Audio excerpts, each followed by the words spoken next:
10 seconds remaining. 5 seconds remaining. Radiant team ban.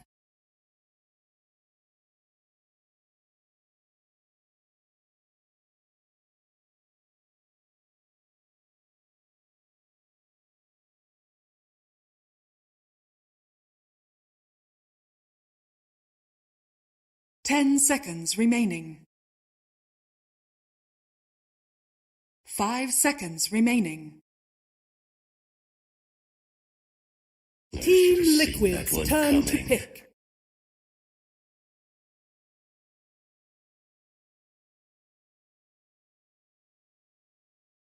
Radiant team picked.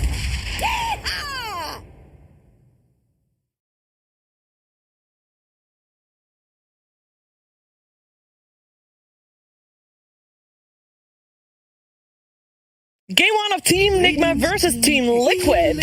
On your screens right now here, DreamLeague Season 15 powered by Intel, upper division of the Western European DPC League. with such an important game here between these two teams. We talked about it just now, but I want to just reiterate, potentially TI on the line. I mean, it sounds a bit stupid to say that for a group stage game, but that's just the way the season works. And we are well in the draft, actually. Already I'm here with T and Kyle, and please talk to me about the Dota. Well, I would say, would you like to go first? I'd start with a ban, if that's okay, Carl. Sure. I'd love to just mention, obviously, in the Alliance v Liquid series, Alliance in 3 games banned out Broodmother first phase because they were scared of the potential, new patch, new series, suddenly proves good. It's now been a week since then, and Nigma has decided, you know what? If you want to pick up Brood, we'll let you. They're not so scared of it. Okay, I would talk about the two distinct styles of these teams. Nigma, historically, focused on speed and movement. 10 seconds A lot remaining. of utilization of global teleportation, Wisp and Furion, Earthshaker Tusk, stopping, cutting off choke points, Darkseer, just pace, speed. Liquid, on the other hand, tend to focus more on damage mitigation, Slow and steady. damage manipulation. Entry to the jungle camps, they're a little bit more, slow burner. It's 10 abuse. seconds Not remaining. I always use the word abuse, but it's just utilizing mechanics. In this case, 5 Snapfire seconds Slardar. remaining. How much minus armor is that right off the bat? It's a lot of absurd. minus armor. It's like 16 level 1 Slardar ulti plus the Shredder attacks. So now all of a sudden your range carry, or whatever carry you end up picking, it's going to feel pretty damn good. And this is how they typically open a draft when their fundamentals are strong. And I like it a lot. Question is, where will it go? They banned the Sand King and the Troll. A lot of respect to the Miracle Sand King. I've even seen this banned in some Division 2 games in other regions. I don't know if it's actually good, but... Well, think of the flex potential, and also I just like the idea of Sand King mid if against certain melee heroes. In just the bubble of the 1v1, it can dumpster. Sand King is weaker when you're sharing XP, you're playing into, range support plus core. So there are scenarios where it actually is really strong. Remaining. I like from Liquid, you mentioned the whole minus armor. Think about how Nigma beat 5 Secret, the seconds high pace, the clumping the fight. Imagine if they ever lose a fight as Nigma. Not only will they now, be down on kills, they're going to give away free Roshan if Liquid are able to position the correct fight. Team banned. That goes back to I don't think we've mentioned it this season, but I'm sure we will multiple times in the future. Oh, I'm excited, Carl. The Bulba mantra, okay? Which team requires fewer team fights won to win the game? Whenever you have a Slardar, you can just shorten that number required by 1 or 2 because 10 seconds that straight up remaining. opens Roche for you. Any team fight, 15 minutes plus, that's a dead Roche. 5 seconds And there's the remaining. Brood Brother now in the second phase. Nigma, they're not too scared of a first phase Brood, but obviously second phase, give it a little bit more respect. I will say the Troll and Razor bands lead me to believe Liquid might be thinking Sven. That's always been one of my favorite combinations with Slardar because you have a hero that can eat stacks, and B, the BKB timing plus Slardar minus armor, you win the fight. Like you can have good matchups, but end of the day, Sven will kill you if you give him 3 or 4 smacks.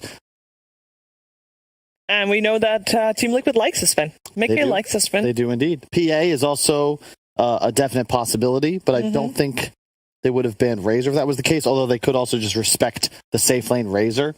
I think it's one of those heroes as well for Nigma in their current form. These side laners that can be more independent allow Kuro and GH to play more around Miracle and mid. Also, when Liquid's picked Snapfire before, haven't they been putting it on Mickey as well, Yes. giving more of a win condition to Quake for at least a timing to play around? Yes, but I think that was a different time. Ooh. We have not seen this. I have only seen this played by one person across all regions, and that was Eternal Envy. Did it work out? No, it did not. Because I know, for example, Scriff loved Luna. Yeah, well, I say loved because he loved the spell build before the patch, and he says he 5 can't play it seconds anymore. remaining. No, yeah, Not because you good. have to buy, like, Dragonlance, first off, is really good. T's been pretty Radiant vocal about team that. The pick. stat bonuses were buffed, so it's now one of the most cost gold-efficient items in game. Yeah, T. Team Liquid's Yeah, I know. I think ranged cause all the in. Yeah, Manta, we talked about Brian it. did that as well. It's a Manta hero. The damage was increased. The damage taken was reduced on your illusions, and it's the same cooldown as the melee version. Yeah, I think Liquid, this is one of those, when you get 10 away from seconds remaining. kind of the tier 2 teams trying to aspire to be tier 1, etc., these teams that, 5 if at the mid, they seconds should have strong remaining. showings. Liquid looked at Nigma not for the heroes they pick, but for the they play. We mentioned already the quick Roshan Yeah. after a fight. Now they have the run at us, Dota. The casual warlock. Well, we say that, but the thing is, if they end up scattering, the retreat will be compromised because it's going to be Darkseer Tusk chasing after two supports that effectively just don't really have much to say or do about that. In addition, Darkseer, really nice against Slardar because you have a natural Greaves buyer. You're going to likely get a Solar Crest at some point as well. You do a lot to boost the defensive capabilities of your core. Sven? Ooh. Okay. Oh. Hey, I won 2 games yesterday in the hands of OG and Alliance. This is so slow. Yeah, okay. Oh my god. We described coming into the series, we're like, okay, Nigma, high pace, Kuroki, he wants to come out swinging, punching his opponent. Liquid, they're like, they're slow. It's like a lazy river. They're making their they're putting on body stacks. armor. They're happy. They're not even ready for war yet. 5 Minute 30, seconds then they remaining. come in. This is exactly what's happening here. Wait. Nigma, pace, Liquid, big cooldowns, could be punished. Question, Great late game. Go on. Because when we saw both OG and Alliance play that Faceless Void, it did not look slow at all. They were able to make it work with... It's the Warlock and the Slardar. Yeah, I think Okay. it's the accompanying factor. So, like in the game that OG had Void, there wasn't enough damage to kill the Void, so he could, by himself, play up in the face. He didn't need his team. He also had like 3 or 4 damage amps, so he didn't need Chrono because he had this immense right-click. This is a kind of different style of Void game where he is the setup for his team to also throw damage in. Yeah, but the Warlock is the thing, because both... Do you really want to fight with Chrono or Golem on cooldown? Or you're going to use both? 10 Like, it just makes it remaining.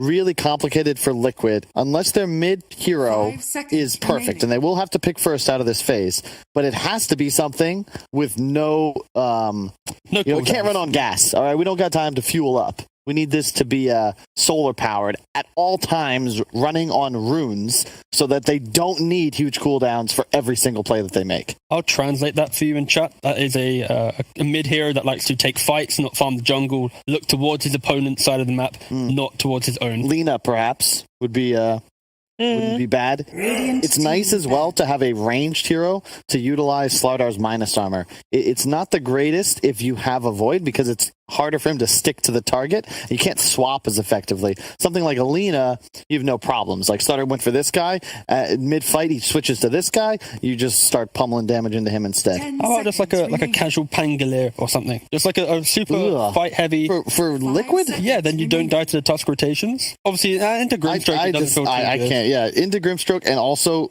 I just don't see how they're gonna do anything. They just need an active hero. They're banning out Ember and Void Spirit themselves. I think Lena, Viper make the most sense. It's nice to have a bit of burst damage. Oh, yeah, they're just And going, is Quap is a possibility. Storm's in the pool. Storm It's is much still... Storm's not bad either. That is just the big 1-2 punch. They ban out Viper, yeah. So, Yeah, No, they yeah, I banned think out the other changing up. spirits. Yeah, I think, Storm's up there. I know Blitz pretty well, and if he's thinking Storm, he's looking at the enemy team fight and their ability to potentially go high ground early on, and I would be afraid of Nigma threatening that. in How this about spot. a Storm on the 10 other side, seconds though? remaining. We'll see if Liquid picks. Yeah. To quote Fear, every time I 5 would be in this seconds position remaining. thinking about what we would last pick, he would say, Kyle, why don't we just wait to see what they take?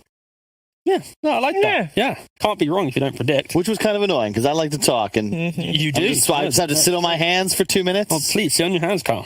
Let's get that action underway. Thank you. Quap, possibility for Koifa. I don't think they'd go like a Huskar route, but it's I guess a possibility. I think it's more likely he just plays something standard. Do we have to think about things, damage going through in the Chronosphere? Obviously, Invoker is banned, the most obvious one, but is It's reserve Fatal time. Bonds No. with Mortimer's Kisses is enough? It is a lot of damage. It's just big cooldowns for the damage. And okay, they go for a tiny. All right.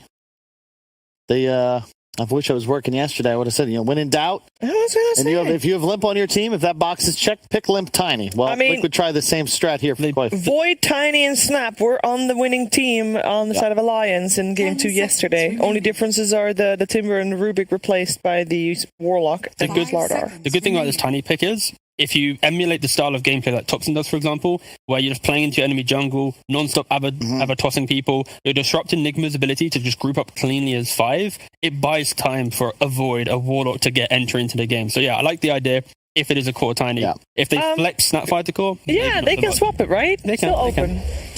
And they just go for a problem. problem. Okay. I had a feeling they might go for Pugna. My concern is that against a Tiny, you can get pretty you just get ran at. And now there's a target on Miracle's back for this entire game. Their save is somewhat limited, and their damage output is basically all ILTW. So I don't mind Liquid's draft into this. Their team fight's quite solid. You got to figure they'll be comfortable, and it's going to be much easier for them to find kills because Nigma don't really have anything to play with mind control. Don't mind this Pugna pick too much, just because the build would change up a little bit where you just go for like a Glimmer Cape. You naturally go for Octarine Core quite quickly, so it's more HP. So you are quickly very tanky and can eat through that damage. It's also a hero that will happily just stand up front and be that annoying hero that they jump and then suddenly now the rest of the cast coming in.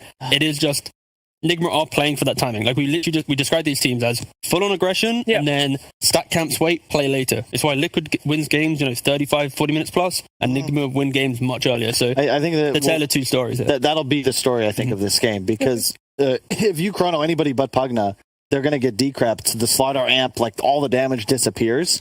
If you hit this timing, you get an Aegis on Luna. He's got BKB. He's huge because he can farm these stacks in jungle so much faster. I think you're going to win. But the Void gets to level 20 plus. Suddenly things start to go Liquid's way. Well, at least I think we can be sure that there will be quite some action in this game. And two people that are going to be very happy with that are our commentary team of Cap and Fogged. Yes, we are, Fogged. I think this is going to be a fun one because every single time it's the old Liquid boys versus the new Liquid boys, and every single time they played up against each other, Fogged, in a best of 3, it has gone the full distance. Yep, that's what we're hoping for. And, I mean, we got some exciting stuff coming out here. We've got a Pugna for Miracle. I don't even know the last time I saw, Miracle playing Pugna. We got Koitva with the Tiny, and Liquid, they've got a lot of comfort. They love playing with Slardar. They used to be a team that picked Void, even during some time when he was phasing out and all that. They like the Void AA combo, so they're comfortable with the hero. But I do have to feel a bit anxious for them. I see a very good group-up lineup on the side of Nigma when they hit this timing. Mech Darkseer, Pugna is going to be pressuring as well. I think Liquid might falter to that if they don't set up perfect team fights with that Void Chrono and that Warlock. So the last time, I'm not sure if this is entirely accurate, but the last time that Miracle played Pugna was in 2019, February. Okay. See if I can find it. Matchup against Team Singularity. I don't even know what tournament this is. So yeah, it's definitely it's been a minute. Yeah, some time for sure, and there is some potential for him getting burst. Just like Panel was saying, Tiny, Snapfire. There is a good amount of actual damage that can just delete him. However, if he's in a good position, he's got a lot of different ways to protect himself too. They've got the Darkseer and the Tusk too, so a lot of different ways to guard Miracle. What do you think about Liquid?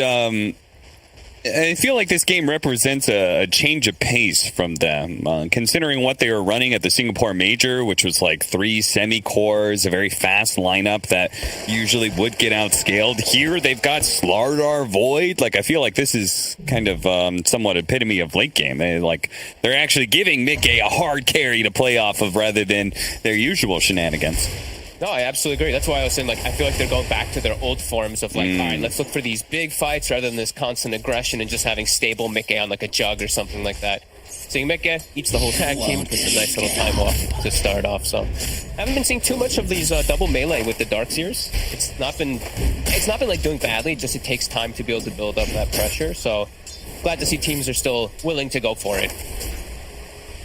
I'll see how they do and how much pressure they are able to put onto a Faceless Void with a Warlock behind. I feel like that's one of those combos that it used to be Warlock Spectre. That was a combo that's just okay, we will endure. But I have to imagine Faceless Void is going to be even harder to pressure.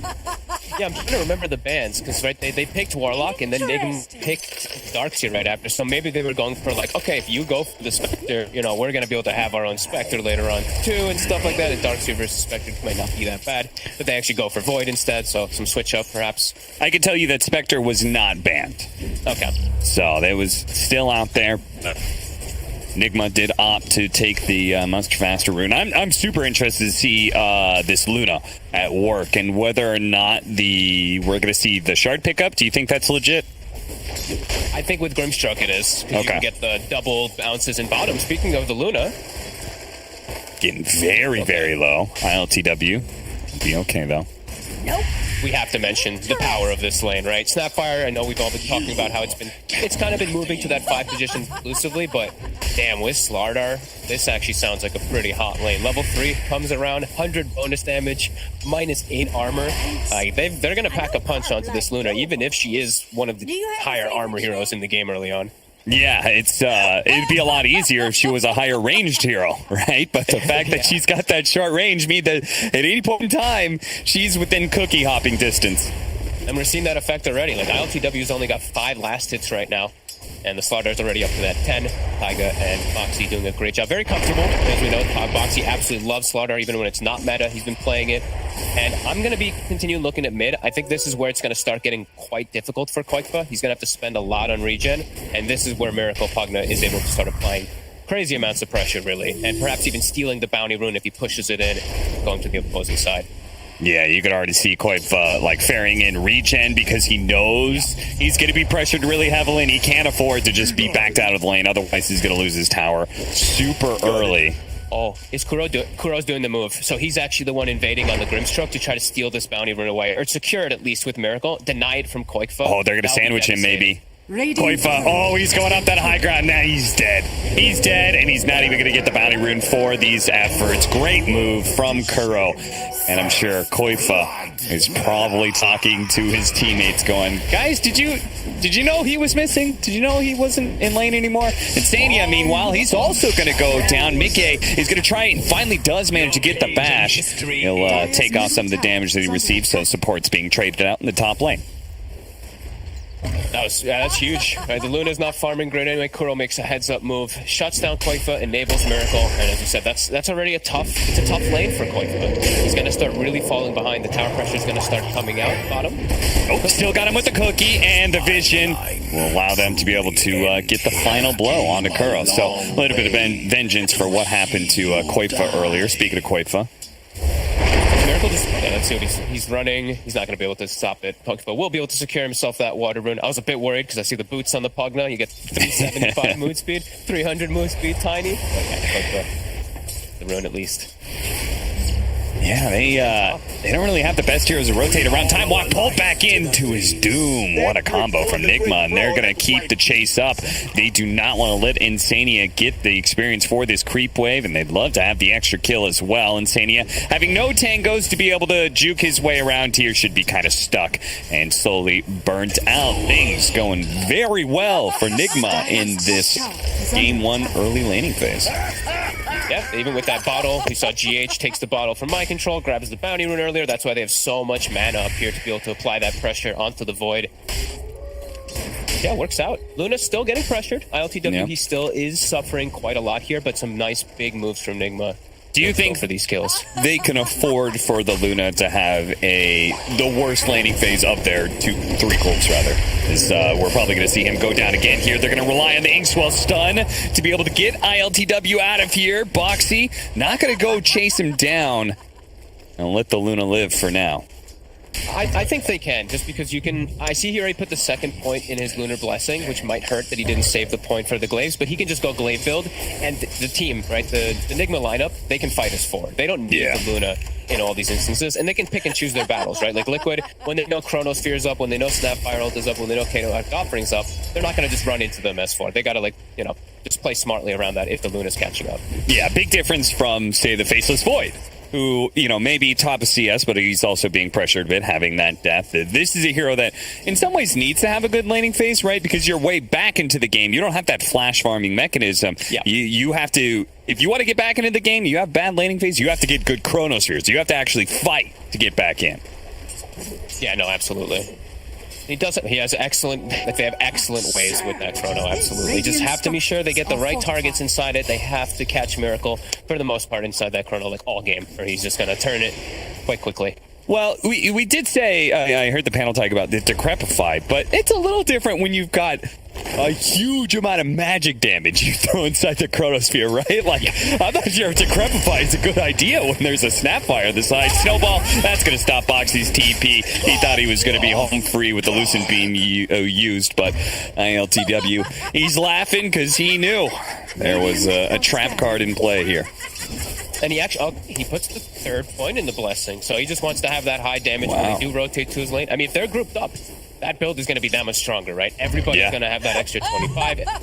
When I look at Nigma's draft, it is a lot about that, like, timing. They're going to hit a peak timing with, like, this mech on Darkseer with Pugna pushing, and Luna's just going to group up as 5. So you can see why he's doing that.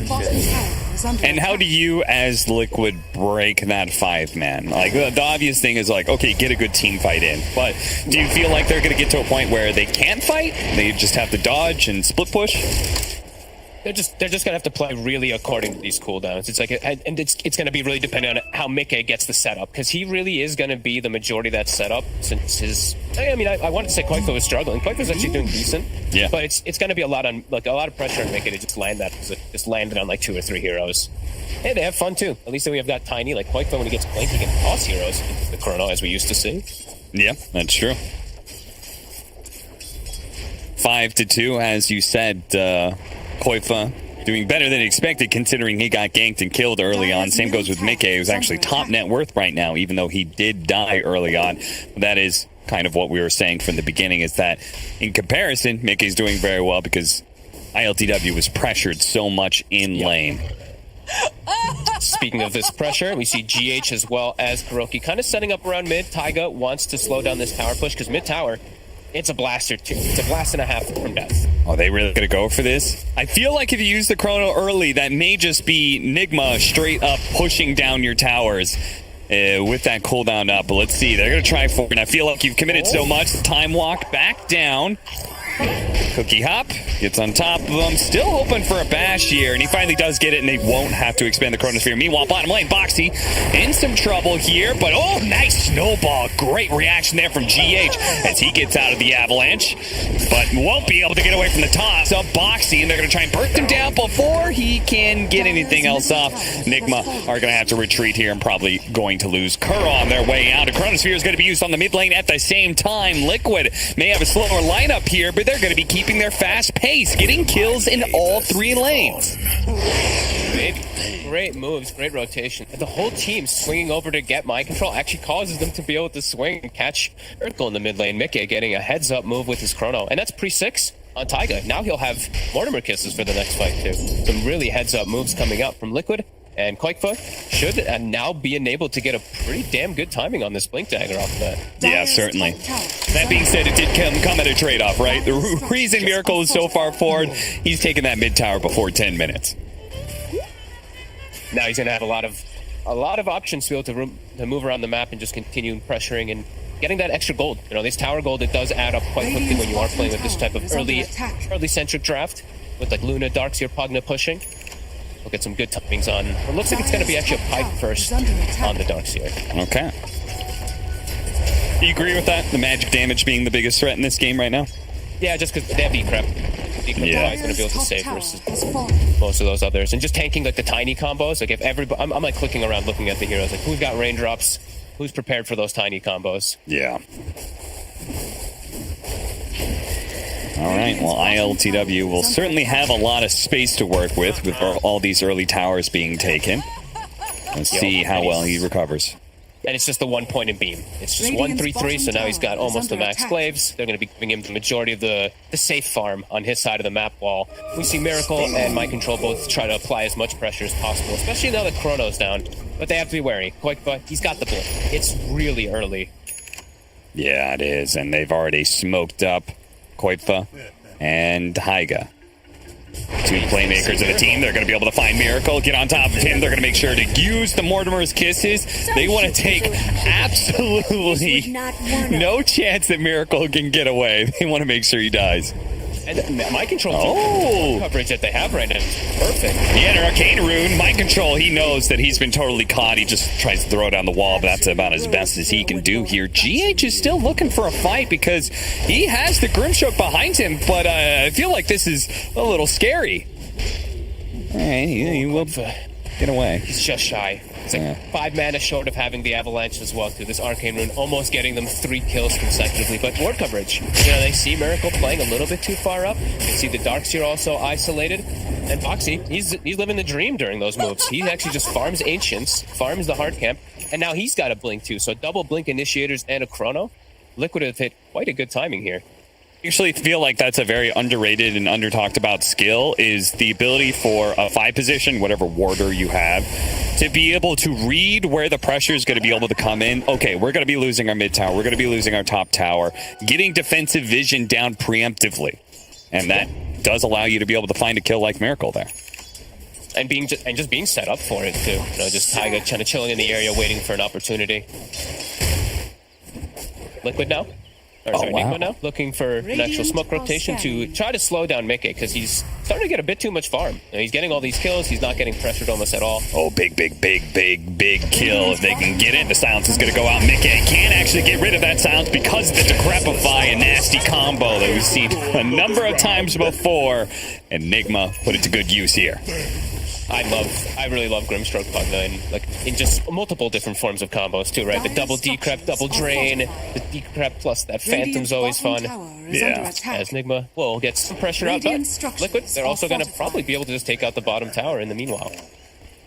So that's going to be their first tower of the game. Net worth very even, 6-8.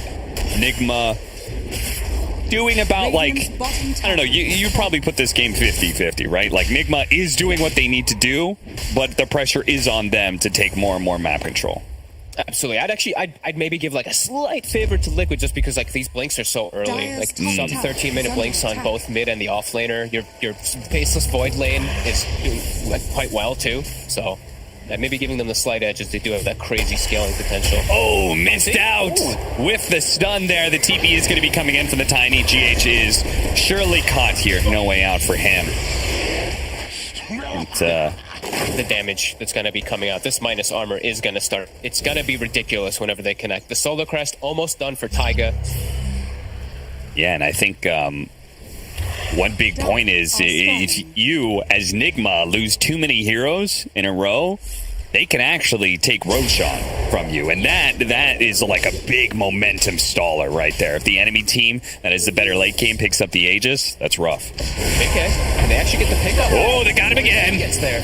Pull them back in. He's not getting away from the drain. The silence is there. They're going to throw out the golem, trying to interrupt things. They can maybe still win this fight. Soulbind latching on in. No, Boxy not able to stay on top of Miracle. He's actually getting some heals out. The double suck going off onto the golem there. I actually didn't know you could Soulbind onto the golem. I guess it's a hero unit, right? Yeah, I mean, he probably clicked the golem then, and it's attached to the other hero, right? Yeah. I guess that's the way he must have done it. And I guess they can go for their own. Roshan 2 tag team with Medallion. Must die pretty quick. I also want to point out GH has kidnapped my control bottle the entire game, so he never gave it back. This is mine now. I thought maybe it would go the other way. The supports are going to be feeding chorus bottles, but apparently not. Are they going to make it in time? They have Chrono. They have the mortar resistance, but they won't be able to. A little bit too slow. They do have Mickey here. They're going to try and get what pickoffs they can without using the Chronosphere. Mind Control is certainly stuck in the pit, and they will manage to get 2 kills. Looking for more now. Koifun Boxy leading the charge with their Blink Daggers. Blink's the right position here. He'd actually find Kuro and Miracle, but he'd be pretty far ahead of his team. So Liquid are going to give up on that for now, and it's actually Nigma are going to try and get aggressive here. They're going to find the pickoff on Insania in the back lines here. And Boxy, he's going to take that challenge. Mortimer Kiss is raining in. They're going to be able to bring Miracle because the Aegis is on ILTW. They're going to try and leave ILTW for last here. Bash Chronosphere actually going down. They're going to try and deal with the time because, again, the extra life. The cookie doesn't do anything, though. It's the Chronosphere. The Inkswell is going to stall off Boxy and Mickey. He's got to get out now. GH going to try and chase him. Boxy. Okay, Taiga. He's doesn't have a TP, so there's no way out. He's just going to suicide into the tier 2. They tried to turn because they got, their Warlock got caught. They tried to go for this big fight, but Enigma, they've got a little bit too much. And ILTW, I believe he just ticks level 13 as that fight's going off when they get the kill. Gets the point in the Eclipse, so he's able to zone them away. Good. Heads up fight still coming out from both sides, but Liquid fighting into this unit. We're seeing that Lunar Blessing coming into play. We're seeing just that whole power of where Nigma is grouped up. Even into these big team fight spells of Liquid, they're somehow able to take. And actually 2 different fights now that like a small little mechanical play. They've actually changed some of the fate. The Soulbind there on the previous team fight, and in this one that they could have definitely used an additional cookie stun on ILTW, but sadly. I I think he tried the cookie while he was in the chrono, right? Yeah. So the cookie doesn't work. So Yeah. it's unfortunate for sure. He did have Aegis, so it's still Radiant trying to get structures cleaned up are anyway. But fortified. yeah, small little Radiant's things. top tower is under attack. Dire's middle tower is under attack. See if they are going to be able to take this tier 2 early. They're not. They're going to back up. Radiant's top tower is under attack. He's, Perfect item for Liquid's, draft and style of this game. The Philosopher's Stone. They're trying to Yeah. take it to the later stages, get that flea up on Insania or on Tiger. watch the replay again. We'll see the initiation from Boxy. They very easily blow up Miracle here, and that's all fine, well, and good. But ILTW, this is about the time he's pumping out some serious damage, and sadly, the cookie that comes in here, not really doing anything for you, so ILTW is just able to get off the Eclipse, and that's kind of that.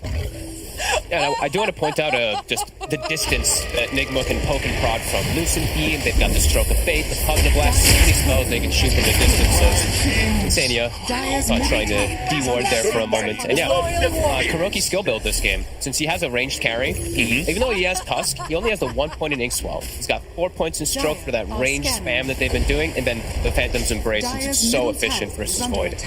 Yeah, I really like this.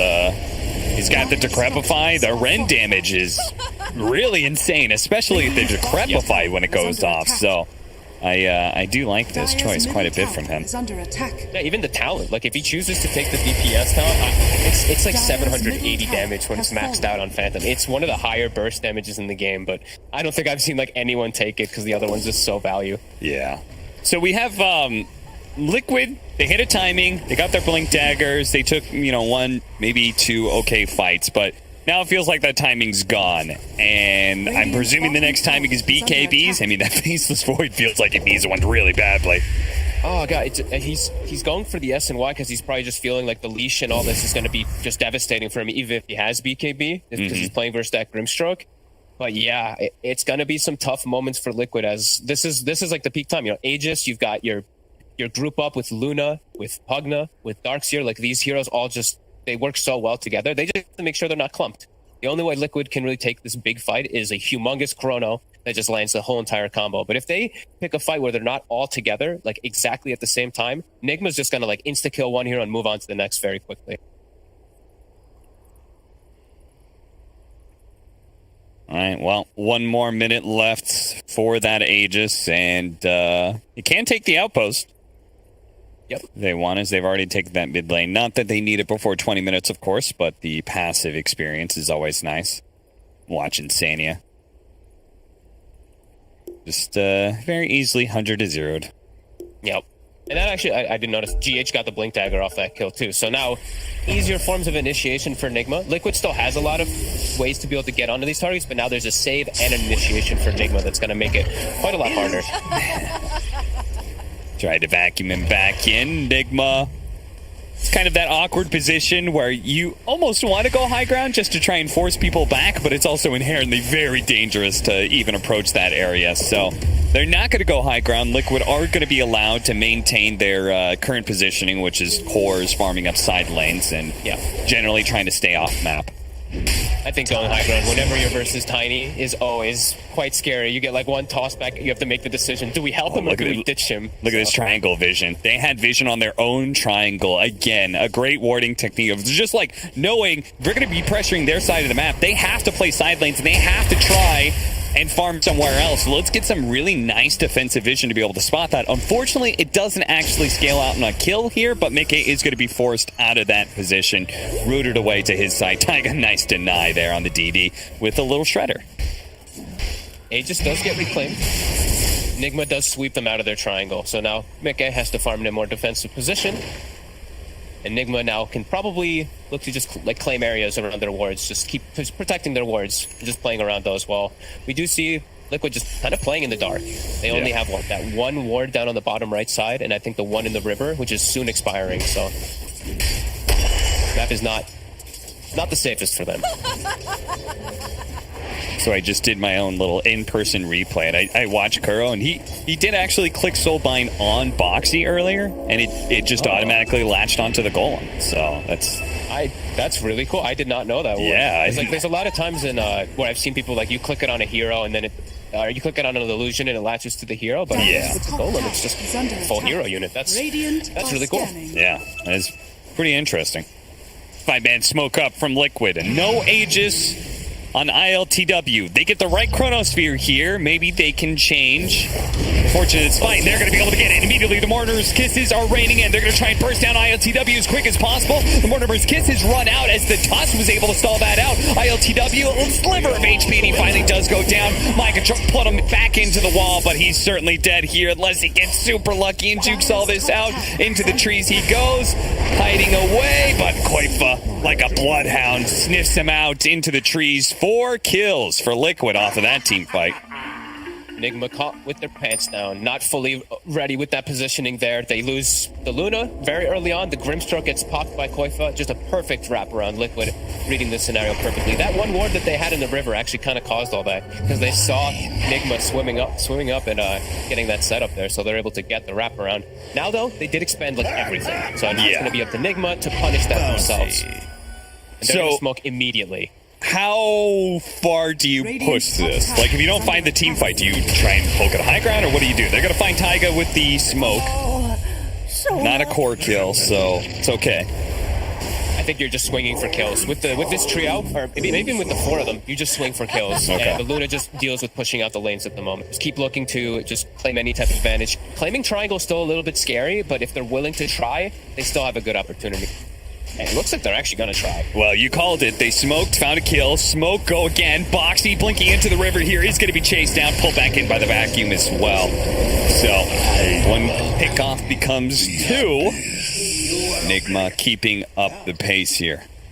Yeah, Koifa just trying to shove the bottom lane as fast as possible so he can drive that attention from Team Nigma down there so that they can get more time to be able to have their chrono. They just want to buy time right now on Liquid to be able to take a better fight when they do have those spells up as GH. He's on the She's prowl. going to find him. Immediately, Walrus punches him, catches him. Koifa pops that haste rune. Now, he may still be caught, especially since they've got the snowball to see where he's kind of going. Shards, can they block him in? Oh, barely misses out on that one. Koifa, I believe he's going to be away, home free.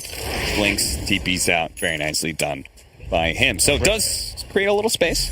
Great space, but look, and again, another smoke from Team Nigma. Like, they're just like, guys, Chrono and Chaotic offering down. Let's go.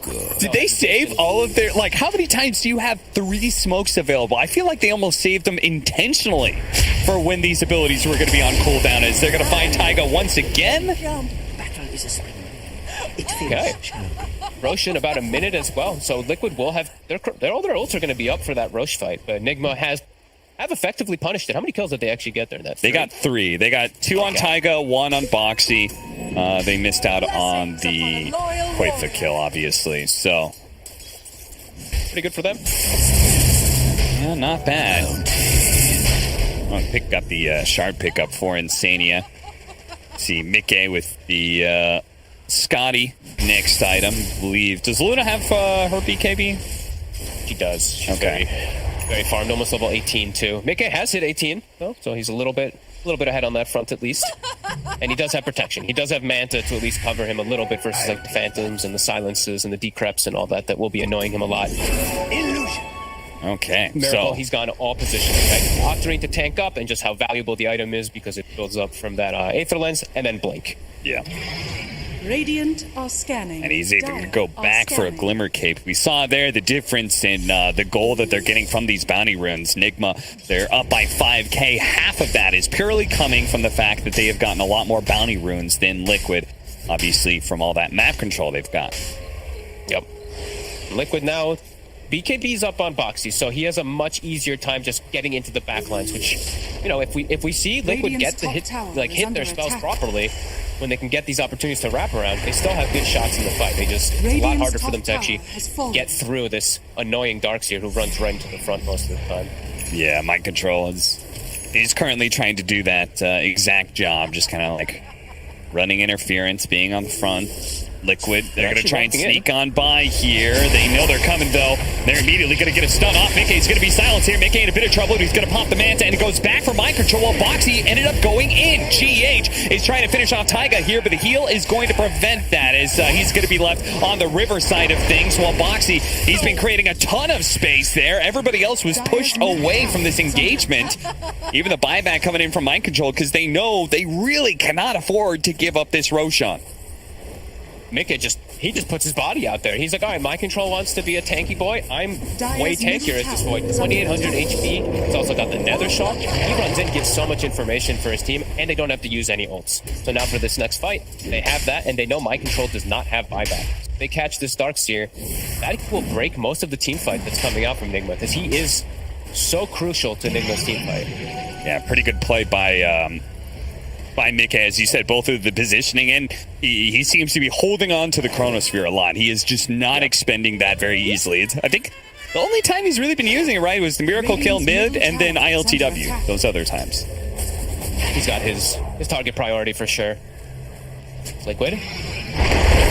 If they can catch him, perhaps before he pops BKB, Mika's going to be initiated on first. Snowball, chain stun pretty heavily. The Mortimer's Kiss is raining in, and he didn't get off the BKB. A hefty amount of damage coming in, but it's actually only about half HP. ILTW will turn now with the Eclipse. They've got to be able to get away from this magic damage raining in. Taiga may be left for dead, but Mika's going to be okay for now. Now they go back in. Boxy with the BKB, salting the back line. They want Miracle, and they want him back, but Decrepify stalling things out. He has allowed the life drain, so they're going to go for ILTW instead. Koifa tossing Miracle enough in the air. He says enough of that, but Miracle's actually still alive. Essence Ring, another round of Decrepify. He's trying to do it for as long as he can, but ultimately he's got no more backup left. He stays alive admirably for a very long time there, but Liquid, they easily trounce the rest of Nigma in that team fight. Now, because they have Sparta, they actually lost nobody in this fight. They can go straight for Roche. And actually, before doing that, they're actually going to hunt for Mind Control. Oh yeah, they found him. Koifa. That was, I guess that lane ward right there on the left must have spotted Mind Control. So now they're going to be able to get, oh man, second Roshan is such a huge objective. Now that you also get the shard on top of that. Yeah, now, like with the way that their heroes all work, like they scale quite hard, and Nigma's gonna start having a lot of problems now going forward. Yeah. Last fight kind of set everything for them. They even, the Chrono lands, the Snapfire Kisses land. Luna's still alive, but Liquid's able to reset, and then they have another round of big ultimates. The chaotic offering coming in, and quite for the whole time, he sat on Miracle. He kept controlling him over and over again, and just like toss avalanche, reset, come back, toss avalanche, reset. They didn't let Miracle really do much in the fights at all. Do you agree with this choice? Them giving the shard to Mickey, so now he has the reverse time walk? Sure. You used to like that? Yesterday too. You can do some fun juke plays. You can dodge some spells. Yeah. I feel like the cast range is actually what makes it legit. That is absolutely fair. Yeah, 400 cast range definitely just makes it worthwhile as Chrono. I mean, it is everything. I forgot that it gave 400. I thought it was a lot less than that. Yeah, dude, why is it 400 and it gives a second ability? I feel like Icerock's going insane with these shards for carries, man. Yeah, that's actually quite crazy. It's like, here's the start boxing too, and his is really valuable too. So, I mean, yeah, it's absolutely best one for Void. He's like, go ahead, you've got a new ability. Oh, and minus 2 seconds cooldown. Or increase cast range as well. It's like, what? Or make it heal, and strong dispel, and do extra damage, and do something. Dire's bottom tower has fallen. It definitely feels like these shards are no longer like this fun, like slightly optional thing, but they're very rapidly becoming core to some of these heroes. Yeah, for some, for sure. But then there's other ones, like, you look at Pugnas, and you're like, in very rare situations, is this going to be valuable in comparison? And speaking of Pugna, Miracle. Yeah, he's very far forward here. That was crazy. Insane. Mickey. Mickey's got Chrono at the ready. He's looking for a hunt. Got something. Didn't quite see him. He almost has Scotty, too, so I feel like in some ways it'd be nice for them to just chill out and fill that up. Koifa does have his Aghanim Scepter, so now the Tiny can pump some serious damage into the Chronosphere as well. We're going back to the point where you probably need a Decrepify to save those units from the tree volley that's going to be raining in. Boxy currently hunting with an Invis rune. Level 18 too, so we've got max corrosive haze that applies with his slithering crush. Oh boy, that wasn't even a bash hit. That was just a regular one. That was like a third of his hit HP. Oh no. There's a quiver here, right? So the quiver, okay. Oh, that makes sense. I was like, wait, what? I was like, that wasn't a bash. that damage was insane. Backside. Mika, he finds himself a Mindbreaker, but he's still... Oh, they found ILTW. He's going to be forced to pop his BKB, but they've got a Solar Crest on Boxy, so he is swinging really fast. They're going to drop the Golem here for Boxy to try and get one more hit in to get that bash. ILTW away into the trees. There is an escape point out of this area, and he will manage to use that to barely get back to the base until now. Mickey's here with the Chronosphere. Oh, another Clipper Cape, and they're actually getting the Life Drain as well. Uh-oh, Liquid. This is going to be a little difficult until ILTW is he finally finished off. He is. The magic damage is there. Grimstroke's going to be swallowed up by the Boxy and Mickey combo here. Miracle and GH are left to try and hold the base by themselves. And Liquid's like, wait, we can't hit tier 3s. Oh yeah, tier 2s are still up. Oops, we're fighting. Great chase forward. Liquid really catching their stride this game, and pretty much all the team fights that they chose to take have been quite successful, except for the one around the Aegis point where they jumped Luna initially. But besides that, perfect connections pretty much from everybody. And Koikfa having a really solid performance on the Tiny after a bit of a tough start of the lanes. And ILTW, kind of a rough game for him, mostly because Liquid is doing a good job hunting him down. Yeah, they're always getting on the targets that they need to. They're always jumping onto these backline targets, and these double blinks and the Chronosphere and just that big coverage of chaotic offering. It's enough for them. I'm beginning to think, Fog, that Faceless Void, I mean, the way OG used it with amplifying him up with all that attack speed, now we're seeing Liquid amplified via Corrosive Haze, like, it really seems like Faceless Void as just a right-clicking hero is really top tier right now. Yeah, he's just back. You just have to be very cautious. And I think that's the biggest thing that I noticed from Liquid in the early game was just like holding the chrono, right? Like you have to wait for the right opportunity, the perfect opportunity. Getting a single kill in this type of game, it's not going to work because you're playing versus such heavy group up. You need to wait for the perfect opportunities. And they really have done that. Like Nigma has just been constantly on the prowl, constantly on the hunt with these smokes, trying to punish and split up Liquid when they don't have cooldowns. But Liquid, for the most part, they've been cool as a cucumber, waiting for this to come back up. 40 seconds till chrono. Here in their base. Look how safe they are. Sitting around their tier 4s, Insania using chat wheel lines. Like, he's like, guys, we know you're 5-man smoking. We can smell a desperation get out of our base smoke. And we'll see if Liquid in turn are going to do something similar here, and who's going to end up winning out on the initiation fight, because it feels like that's the biggest thing, right? It's like whoever gets the right kind of initiation here, and it's mostly been Liquid. Jump straight up, see something, gets a little vision, backs away. Now ILTW outside of position here, already down to half health. They're going to use the shards to block the entrance off. Miracle will use his blink dagger. Time dilation on cooldown now. He's still going to go for it, though. The Chronosphere opportunity is here. Immediately gets stunned, actually pushed away by Miracle as well. We're on the crown. ILTW going to be targeted here with the Corrosive Haze on him. He's popped BKB. He has a Butterfly, but he is being shredded by this right-click damage. He can't even get onto the clips. He's just done for it. He doesn't have buyback either. Nigma. Oh, dear. Disappears. I mean, the Tiny and the Faceless Void are doing so much damage thanks to the Corrosive Haze. I'm beginning to wonder, like, why aren't more people picking Slardar like BSJ has been asking for? I have to agree. It's looking really good. And Box is so comfortable with it. And they still have Chrono. They didn't actually even have to use it in the fight. Mickey just right there. Yeah. And this time, I mean, he's using the rewind really well. He keeps on getting vision. Now he's going to make the commitment here. Okay, LTW's not buying back. Let's go ahead and take down Miracle. Oh. Slight pause here as looks like we had somebody's PC froze, but I crashed as well, actually. Oh, really? It was just them. Yeah, I was like, was it me? Is it them? What happened here? Everyone's just standing still.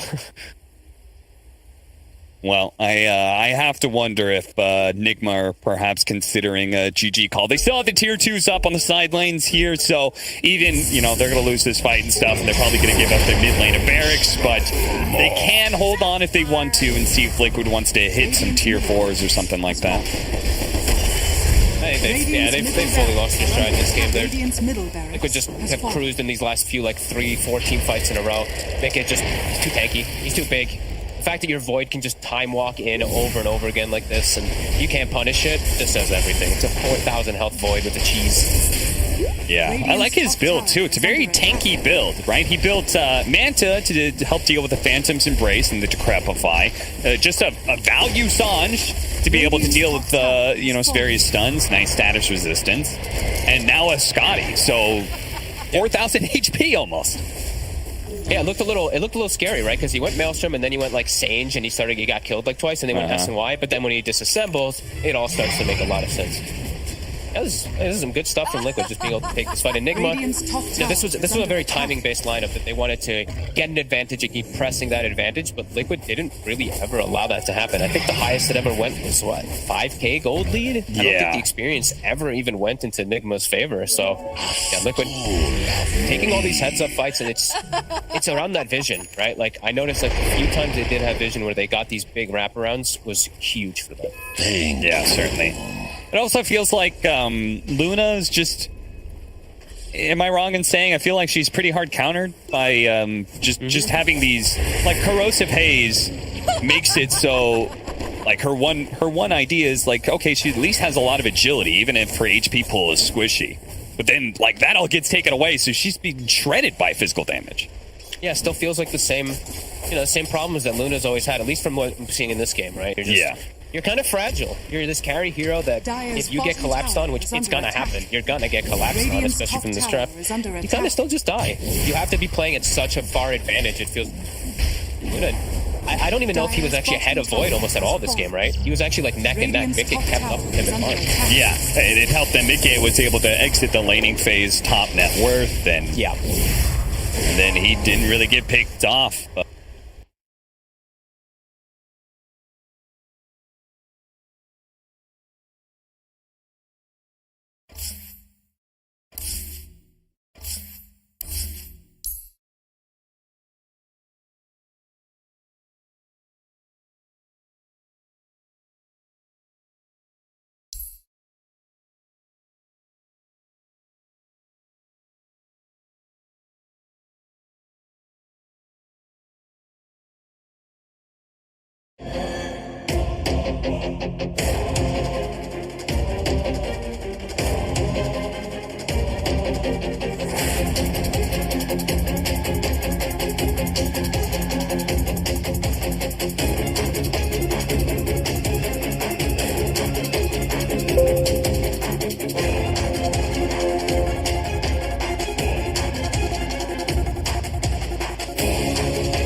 Radiant team ban.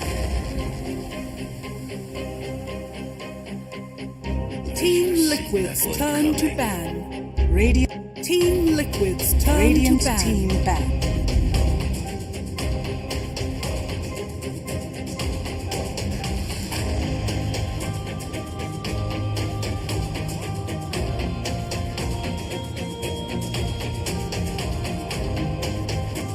Should have seen that one coming.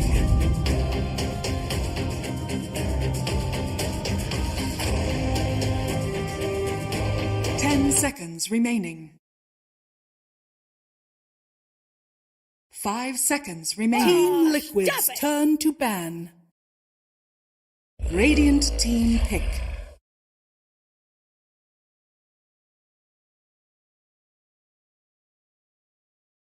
Team Liquid's turn to pick. Pack.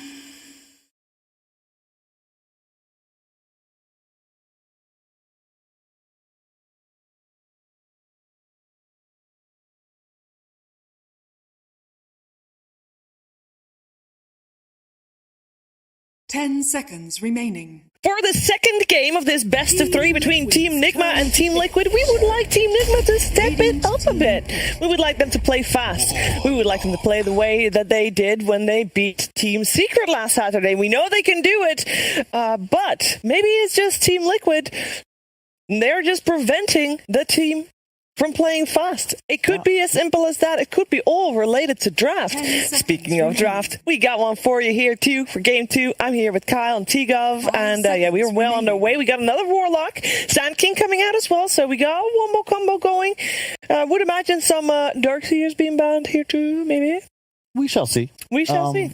I want to credit Liquid as well, though. I think they played the way they had to win the game. Every chrono was on point, and notably, after the match, we went to the webcams. Not too many smiles. Liquid, they're always having fun, but I think after that loss to Alliance, they recognize this is business now. It's it is best business of 3 time. card, yeah. They don't have the points to qualify to them. They need to go to the major. Yeah. And they already lost to Alliance, who's another squad pretty much in that same position. Yeah. So they can't drop another match if they want to have a realistic shot at making it to TI on points. And I don't know about you guys, I would not want to play in this EU qualifier. Say what you will about the region. I think one spot. I think let's be real. I don't think any team wants to play in the qualifier for their region, right? It's Every gonna be team wants to just qualify as points. It's That all would be these teams ideal. playing for one spot. You have to win a tournament to get to TI. That alone is like the season is based around just being good enough, but you don't have to win. And then the final tournament is all about just winning the qualification. Liquid again. They realized how to beat Nigma. They want to have the big team fight, the anti-aggression. If you have these cute heroes that skirmish, we'll have the better team fight, we'll kill you once. And yeah, I think the key highlight from that previous game was simply Liquid's ability to contest that Roshan, prevent it from just quickly going away from them, and then they were in a great spot. Yeah, the Warlock Sand King, a very NA opener. This was quite popular back when I was still drafting often. 5 seconds Basically just damage. Fatal Bonds, Epicenter. Sand King is one of the more low damage offlaners with a very reliable stun. You combine it with the golem, you have that really easy catch, and then the team fight to back it up. Epicenter might actually do damage now, Carl. That's true. Because Fatal Bonds helps with that. Exactly. And suddenly you get a lot more luxury to draft heroes that, Warlock is just damage. Like, I think that people perennially underrate the impact of Fatal Bonds. It is truly Warlock's real ultimate. If you get one off the start of a fight, it hits 3 heroes. Well, the last Fatal Bonds of that game was a 5-man. And they went 100 to 0. They were like, boom, gone. Yeah. Thanks for playing. I think, I don't know if it was hotfix, but I remember when Grimstroke had first come out, OG was playing it with Warlock and the double Fatal Bonds. Yeah, I remember that. And then you could do it to Roshan too, so then you just do it on Roshan. They'd be like, oh, what, you're just taking Roshan? Oh, we're dying, stop! Yeah, it was amazing. That was hotfix, I'm fairly certain, because that was pretty absurd. The one thing, we haven't seen it, and I don't think it's a bug. It might be, but it hasn't been fixed. Uh-oh, Carl, and mechanics questions. No. Phoenix, someone in the green room, get Dota open, please. Please fact check only him. because I'm looking at the plushie. But Earth Spirit Ags can turn Phoenix Egg. Correct, yes, that is very true. That is 100% in the game. And I can confirm that. So crazy to watch. Okay, so just in case people aren't aware, Earth for Ags, it turns an enemy or ally to stone. You can, surprisingly cast it on, like Carl just mentioned, the Phoenix egg. Can you do it on Tombstone 5 too? seconds remaining. Does that not No, count? that's not a Tombstone's not a hero, Carl. Phoenix Egg is Oh, like true. Duh. Okay, never mind. You okay there, Carl? In my head, Reel it they're back in. conceptually like the same thing. Yeah, I know. Hit-based structure yes. types. But yeah, Dude, you're right. yeah, I can turn Let's my move ancient. on. Let's Imagine talk if you about could the turn ban. your ancient to stone and just boot it out of the That's how broken it is. Well, you can Carl. Arc Warden bubble it. Yeah, true. I think that the one of these teams knows that mechanic well. That's another style of play I think that we might just not see out of Nigma unless they're willing to put Miracle on something like an Arc Warden. From what we've seen so far, he's the active playmaker. In a lot of ways, you look at what he's played, it feels a lot like he's just Team modeling Liquid's his hero turn pool to pick. after Thompson. I never thought we would see a Miracle Pugna. Do you think you'd see a Miracle Sand King? No. There we go. We're going down a new route, a new path.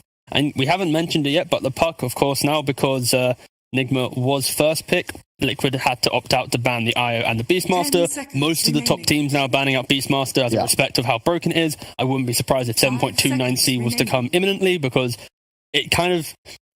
when that hero is so broken with the concept of axes, the drafting idea is kind of devalued, right? You're just automatically getting everyone has to ban Beastmaster Yep. because it is the only Miran. hero right now Ooh. you can say is hardcore broken. I like that. Yep. This is, I think, quite likely a Taiga hero. Yeah. It It's could strong also lanes. be core. Sanking but Mirana, for sure. Yeah, that's the lane. now we're really getting NA. Taking a page out of the book after the success of the major, perhaps. But 10 This Second seconds best remaining. region, yeah.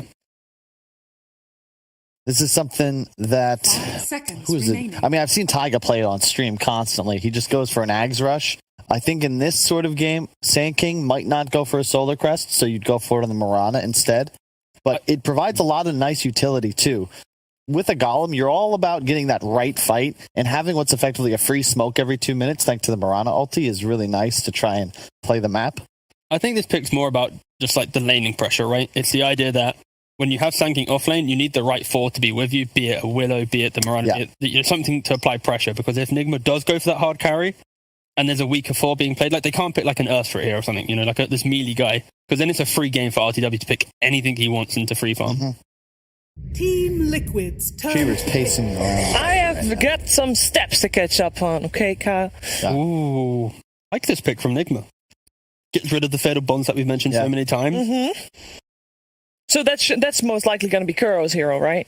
Possible. But yeah, but- I think a core. I actually 10 prefer core seconds Baden remaining. in this kind of game because you welcome the stun arrow combination and you can 5 remove it from seconds an And ally. also you're playing into the Warlock, right? Yeah. Warlock has a 5, doesn't Exactly. really apply pressure, therefore a melee. Phantom Assassin. Okay, yeah, and then now they pick up a PA, a more Yeah. independent carry. That's Yeah, the key thing. I would prefer this to be a mind control offlane of Baden.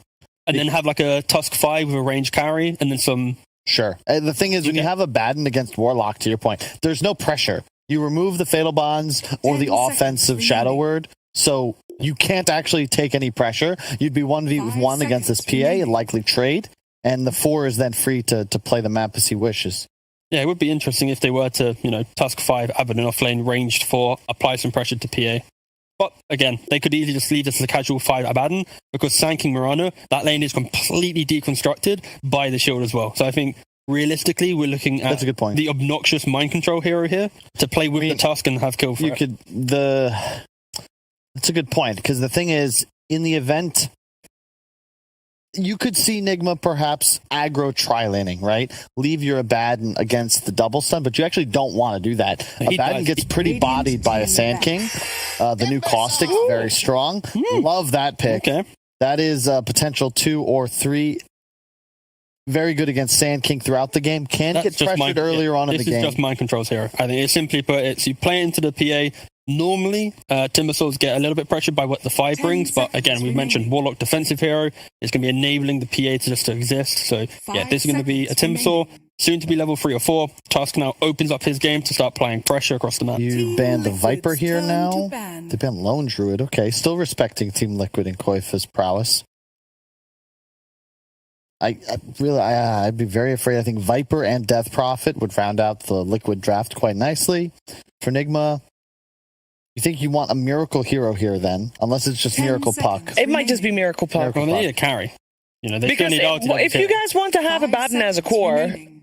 No. So now it's simply ABBA 5 enabling a Team ban. last pick or second to last pick hit carry for RTW. I think that's the key thing here.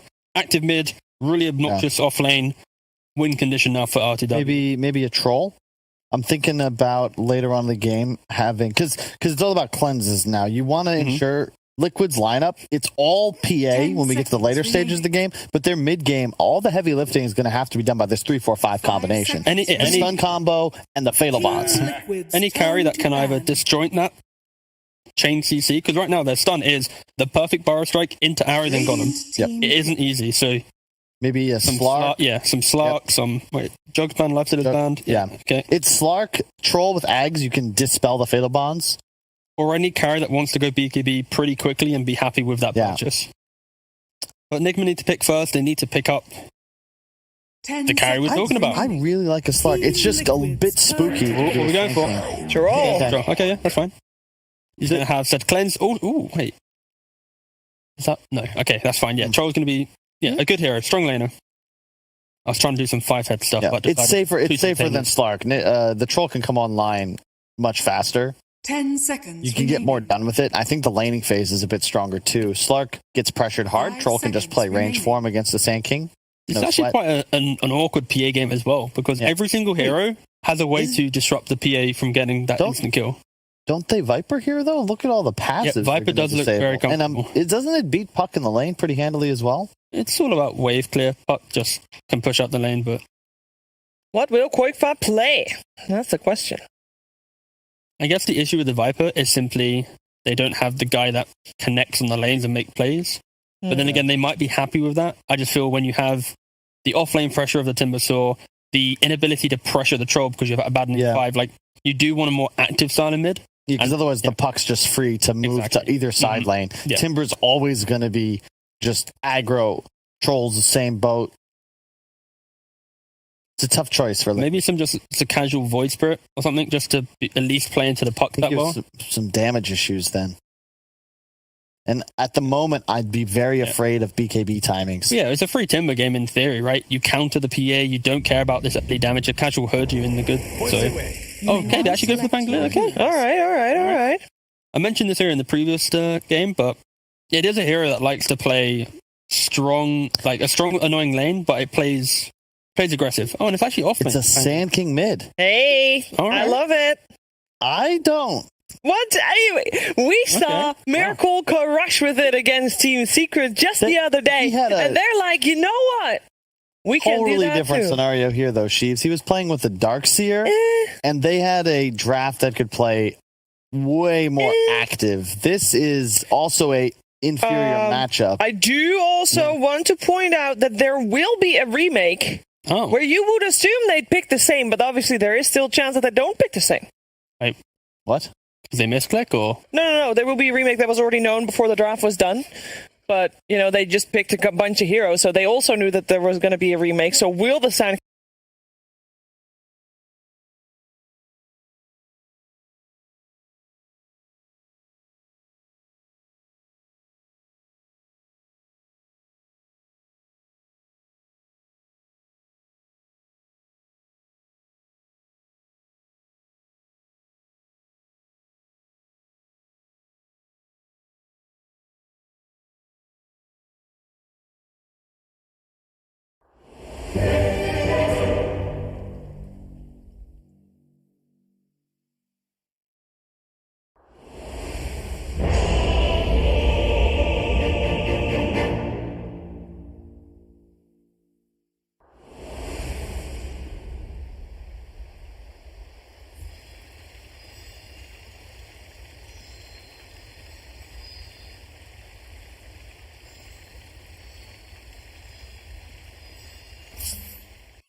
Thirty seconds to battle.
Oh god, I think I'm gonna. Because that means they get to cast more of this awesome Dota. Let's head over to Captain.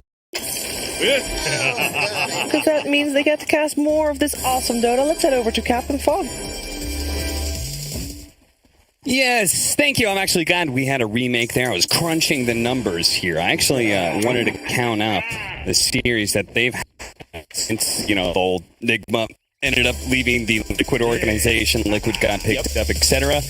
10-7 series-wise to Nigma's favor. 30 seconds to battle. But they are actually 22-19 to Nigma's favor. So game-wise, it's even closer.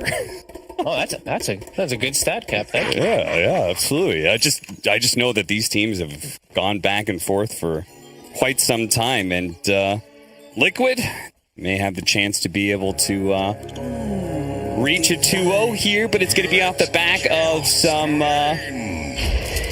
interesting stuff, Vogt. They're going to be trying out the mid Sand King that Liquid have already done and succeeded with. I always feel like that's a little questionable. They are going to be giving up first blood here as Insania is 100% locked in. Give it to LTW, who's also started with an Orb of Venom. Bit of an interesting pickup on that Troll Warlord. I guess they're probably maybe just going to tri-lane or something here at the start, and then GH going to move around with boots. Also, skilled shards, level 1, so a little bit of a difference there. And yeah, that Sand King mid, I've seen a lot more rise of it in pubs as well. But in the matchup that we saw Miracle do so well, he was versus Void Spirit, and he crippled the Void Spirit the whole game, and he had the combo of the Dark Soul. Oh, no! Oh, my God. Taiga died as his TP was completing, so he just lost his TP.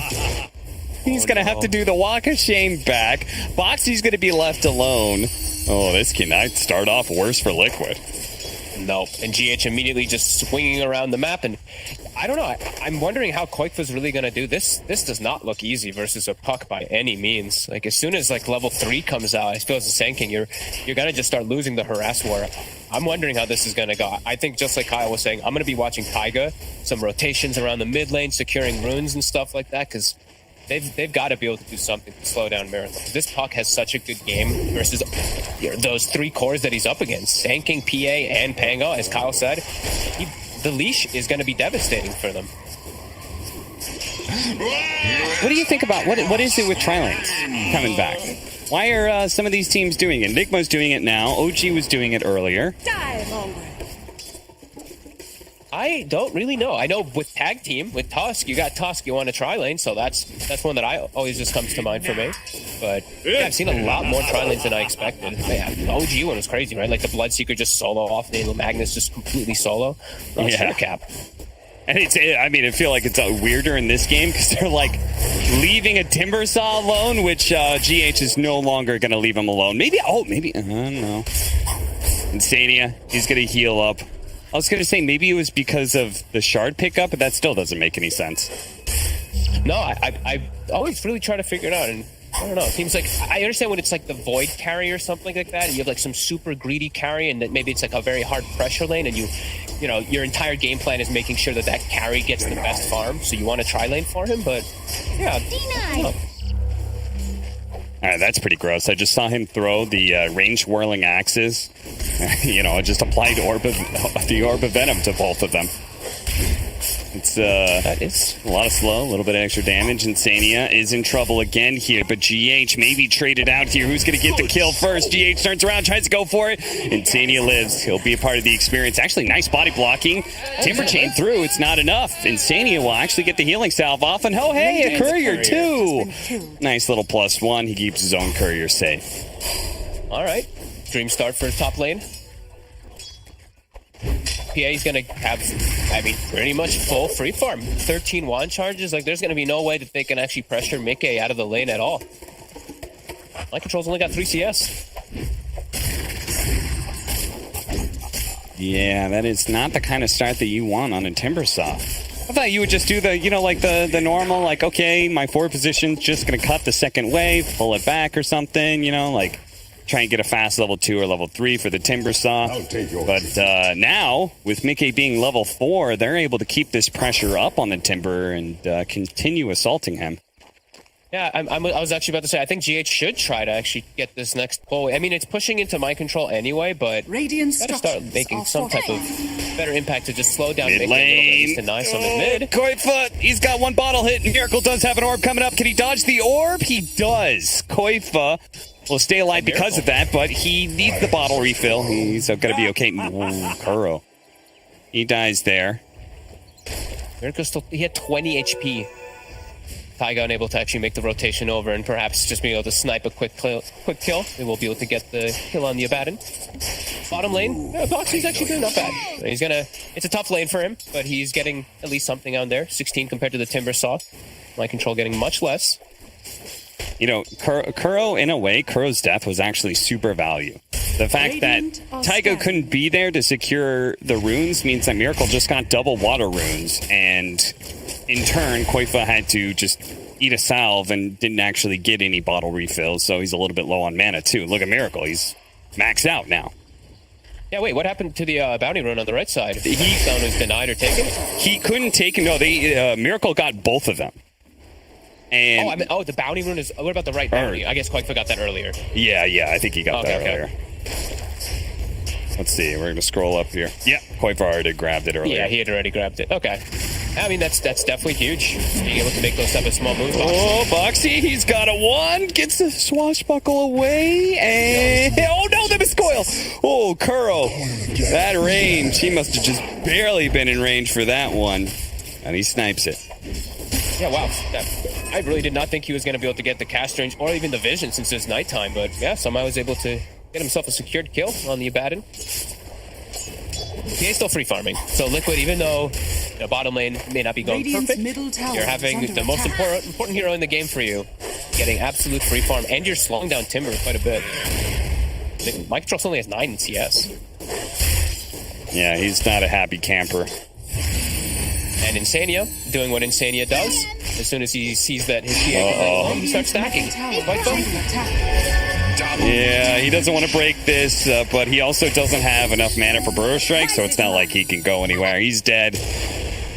caught up trying to get the power room there. I think in some ways he kind of realized he was dead and was just hoping he was going to get either a haste or an invis or something.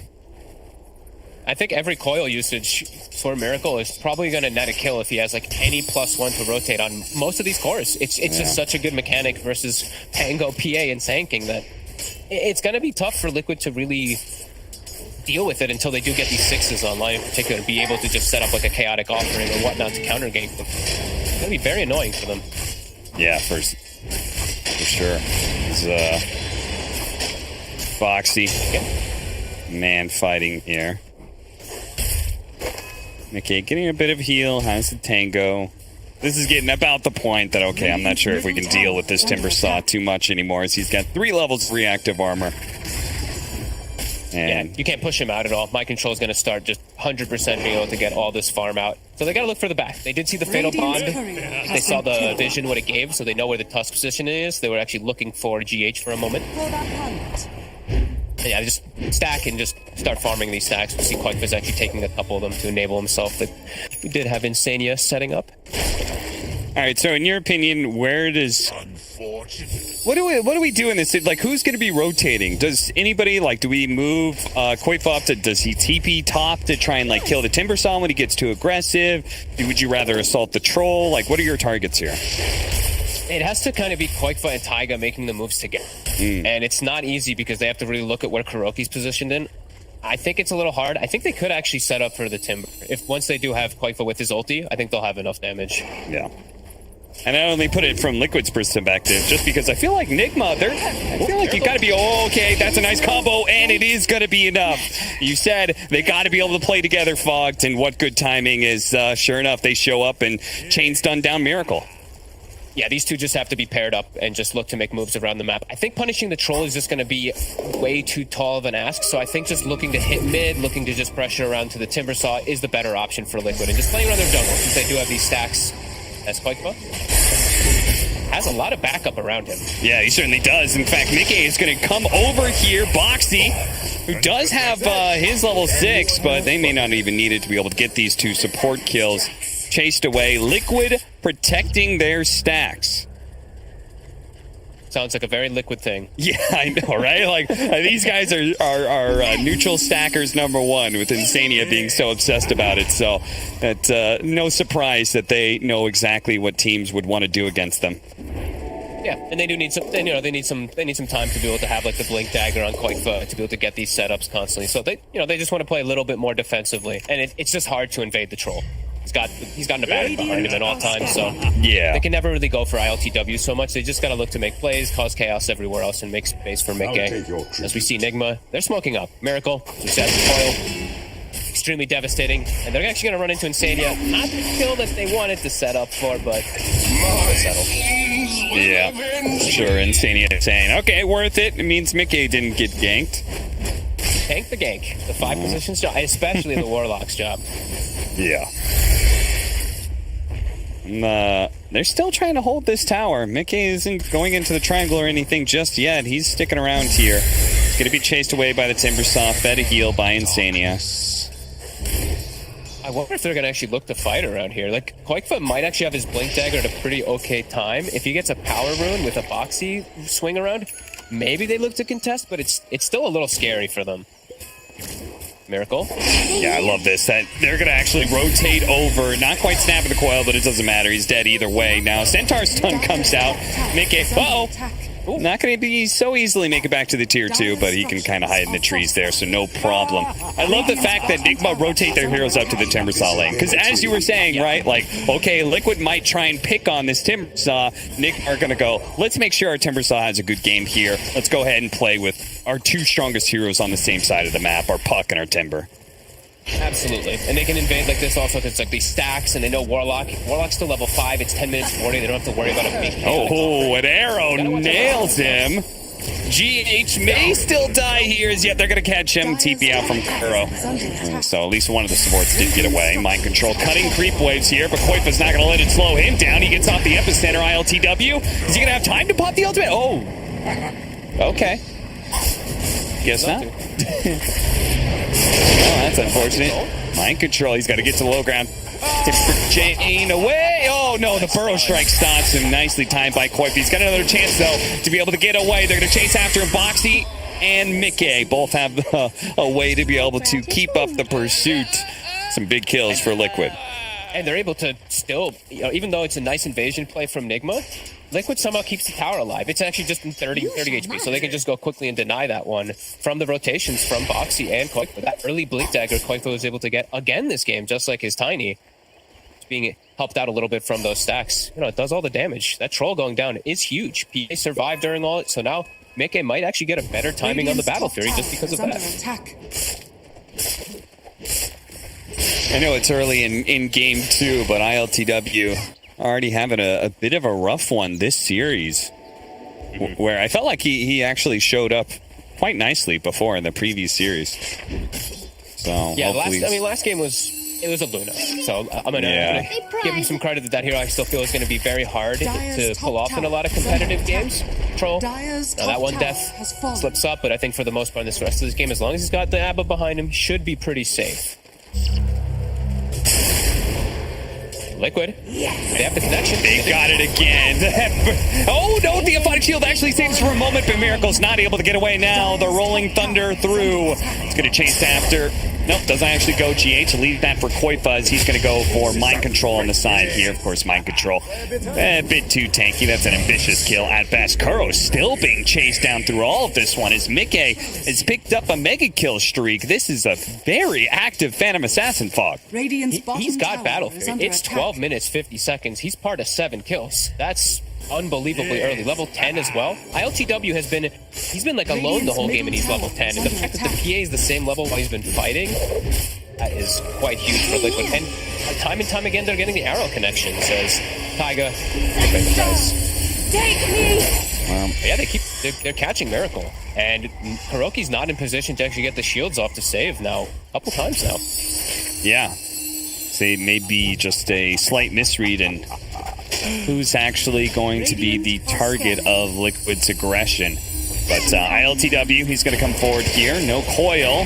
Be able to finish up the Warlock here. The silence is only going to last so long, but a second or put him in the dirt here. Boxy forced away. Nigma getting really nice and aggressive and pushing Liquid back past their tier 2. It's a good opportunity perhaps to take this tier 1 as long as Koifa isn't able to turn things around too badly. 2-man burrow strike, but no real effort behind it here. Finally, a good pressure play from Nigma Booth. Get this tower and not lose anybody yet. Moonlight Shadow's still going, but they have a sentry down, so they're completely aware of where Liquid's position. I want to point out a small thing. I actually love how Boxy built his items this game, rather than going for anything greedy. Just Arcane Boots to have constant mana to fight, or the Corrosion, and he's just showing up to every battle with Max Shield, Crash, Max Swashbuckler. Yeah. I like it, because they know they're going to have to battle back to be able to make that space for PA, because they know Puck, this Puck Tusk, they're going to play active. So I like that he made sure that he's always on the map to go to battle back. Yeah, if anything, Miracle gets the hits, and they should have him dead here. Near really nice kill, and they're going to be able to catch Taiga as a +1 here. Maybe, maybe not. He's actually got one more leap to go, so even if Mind Control knows and throws the chakra in the right spot, he's already out. Insania tries to get a ward down. ILTW says, no. This is my triangle, sir. Nigma really finding their stride here. Miracle getting now a much better coil. He's only really found the Mirana until that point, but he finds the PA, and we're seeing, that leash. It's always going to be a big problem for all these cores on Liquid to deal with if he's able to get on them. Which now he has Blink Dagger, so should be quite a lot easier for Miracle's positioning. Yeah. There are 2 patch changes I want to talk about here, and one being, you talked about how Boxy's just playing really active. Well, Rolling Thunder being more value now that it's an extra 2 seconds. And then we just saw the other mechanic change, True Strike, being given to the Witchblade. So Miracle has that kind of like guaranteed damage to pressure Mickey. Nice. As soon as you said 2 new ones, I was just like, I think he's going to talk about Witchblade, and I bounced over and I was like, oh, he is, and then you did. Yeah, okay, good. So yeah, it's definitely a factor they will have to think about too. More damage for the PA. Has Koifa. Oh no, he didn't blink far enough. He got stuck by the shard. Oh, Koifa's done for. Now the coil's going to make sure Taiga also dies. That's like his 5th death to the coil or something like that. Insania. He's going to be wiped out. And they used the golem for that too. So Nigma totally free Roshan here. team control.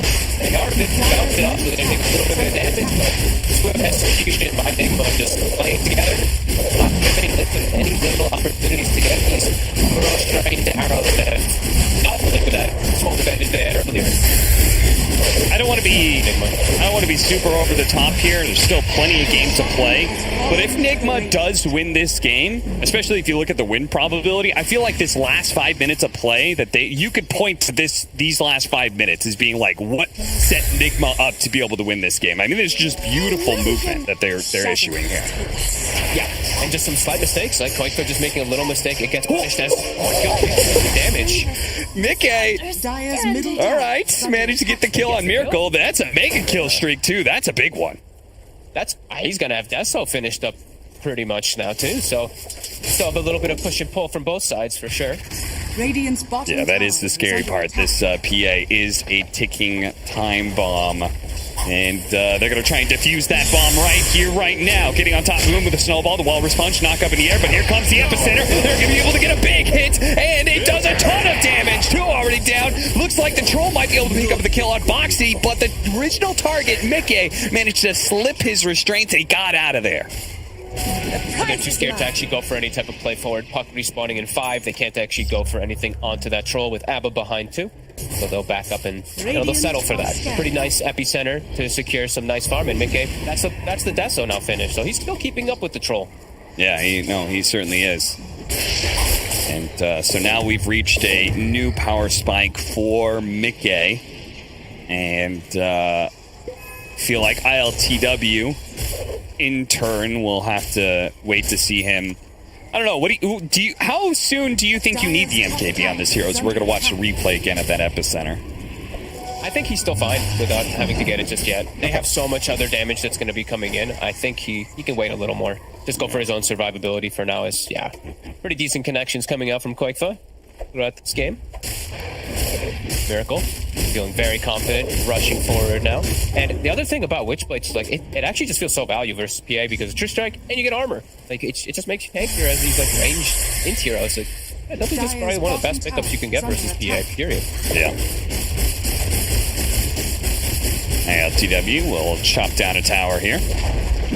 Dire's bottom tower has fallen. It's a very tight game, 14-14. Nigma holding the 2,000 net worth lead and still holding on to the Aegis as well. At the same time, Liquid have shown how they could be in it to win fights, but he didn't manage to get the connection there. They do have the constant chain stun here on Miracle on the back lines, keeping this puck in play. Now the golem being dropped as well. The damage onto Koifa, it's just enough. ILTW is able to run him down as well as Insania.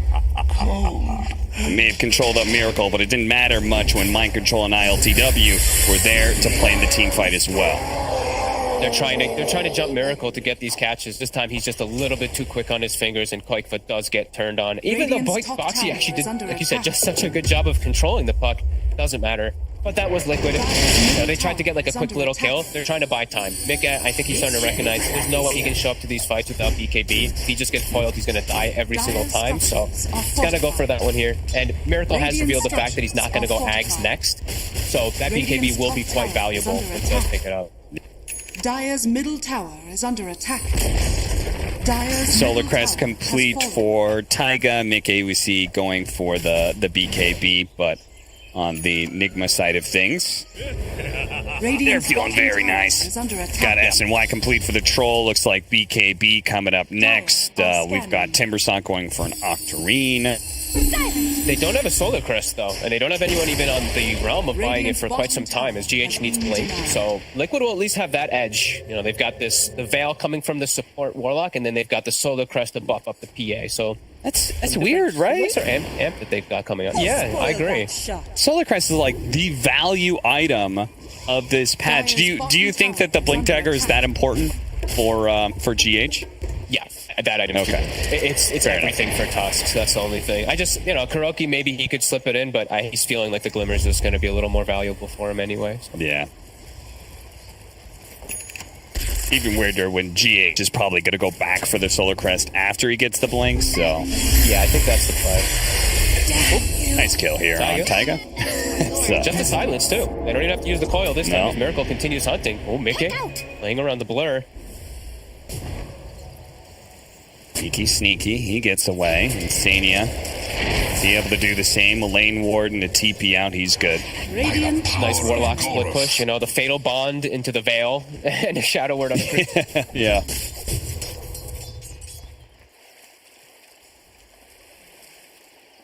We'll see if he's able to pick up the shard like we saw last time. It's been another edition of the shards for some supports. It means all of a sudden they actually get a little bit of wave clear.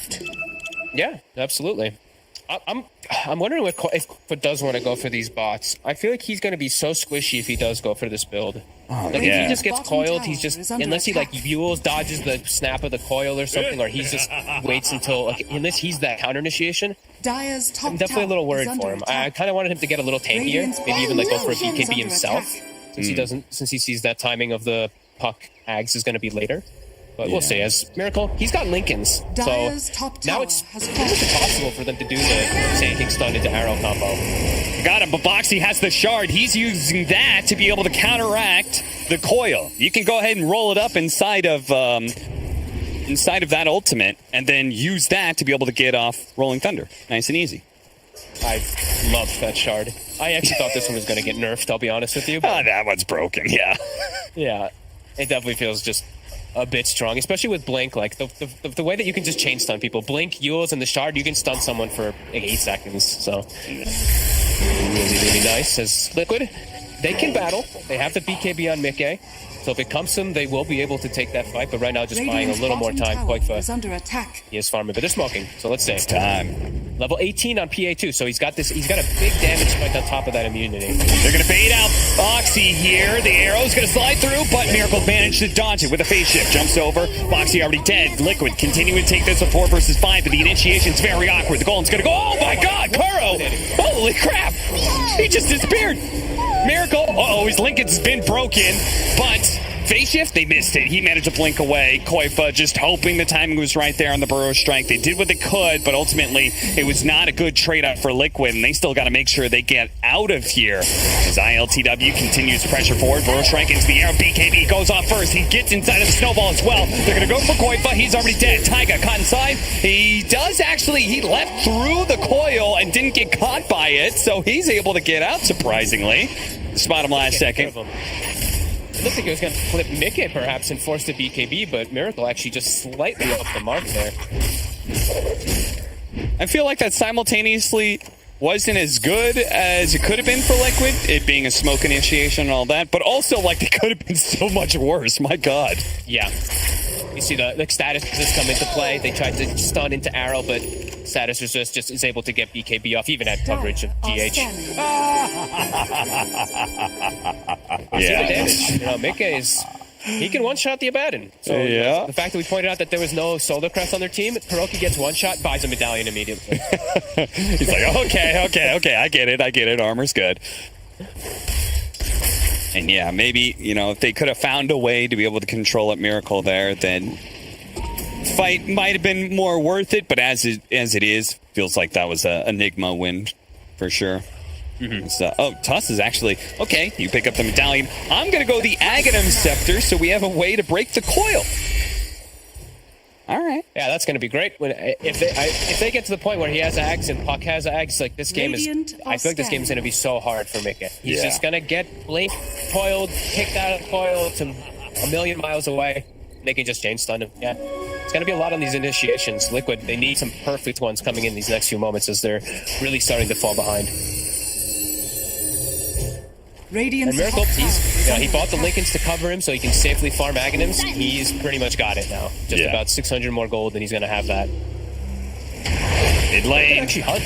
Arrow down, Rolling Thunder. He's going to have to blink back to hit him again. Mind Control does manage to get off the Bloodstone here. ILTW managed to hunt down Koifa while we're watching this. Mind Control too tanky. They can't kill him. BKB already activated by Mickey as they try and escape. ILTW pushing forward. Mind Control doesn't have a Yules or anything, so no way to stop these heroes from retreating back to their base.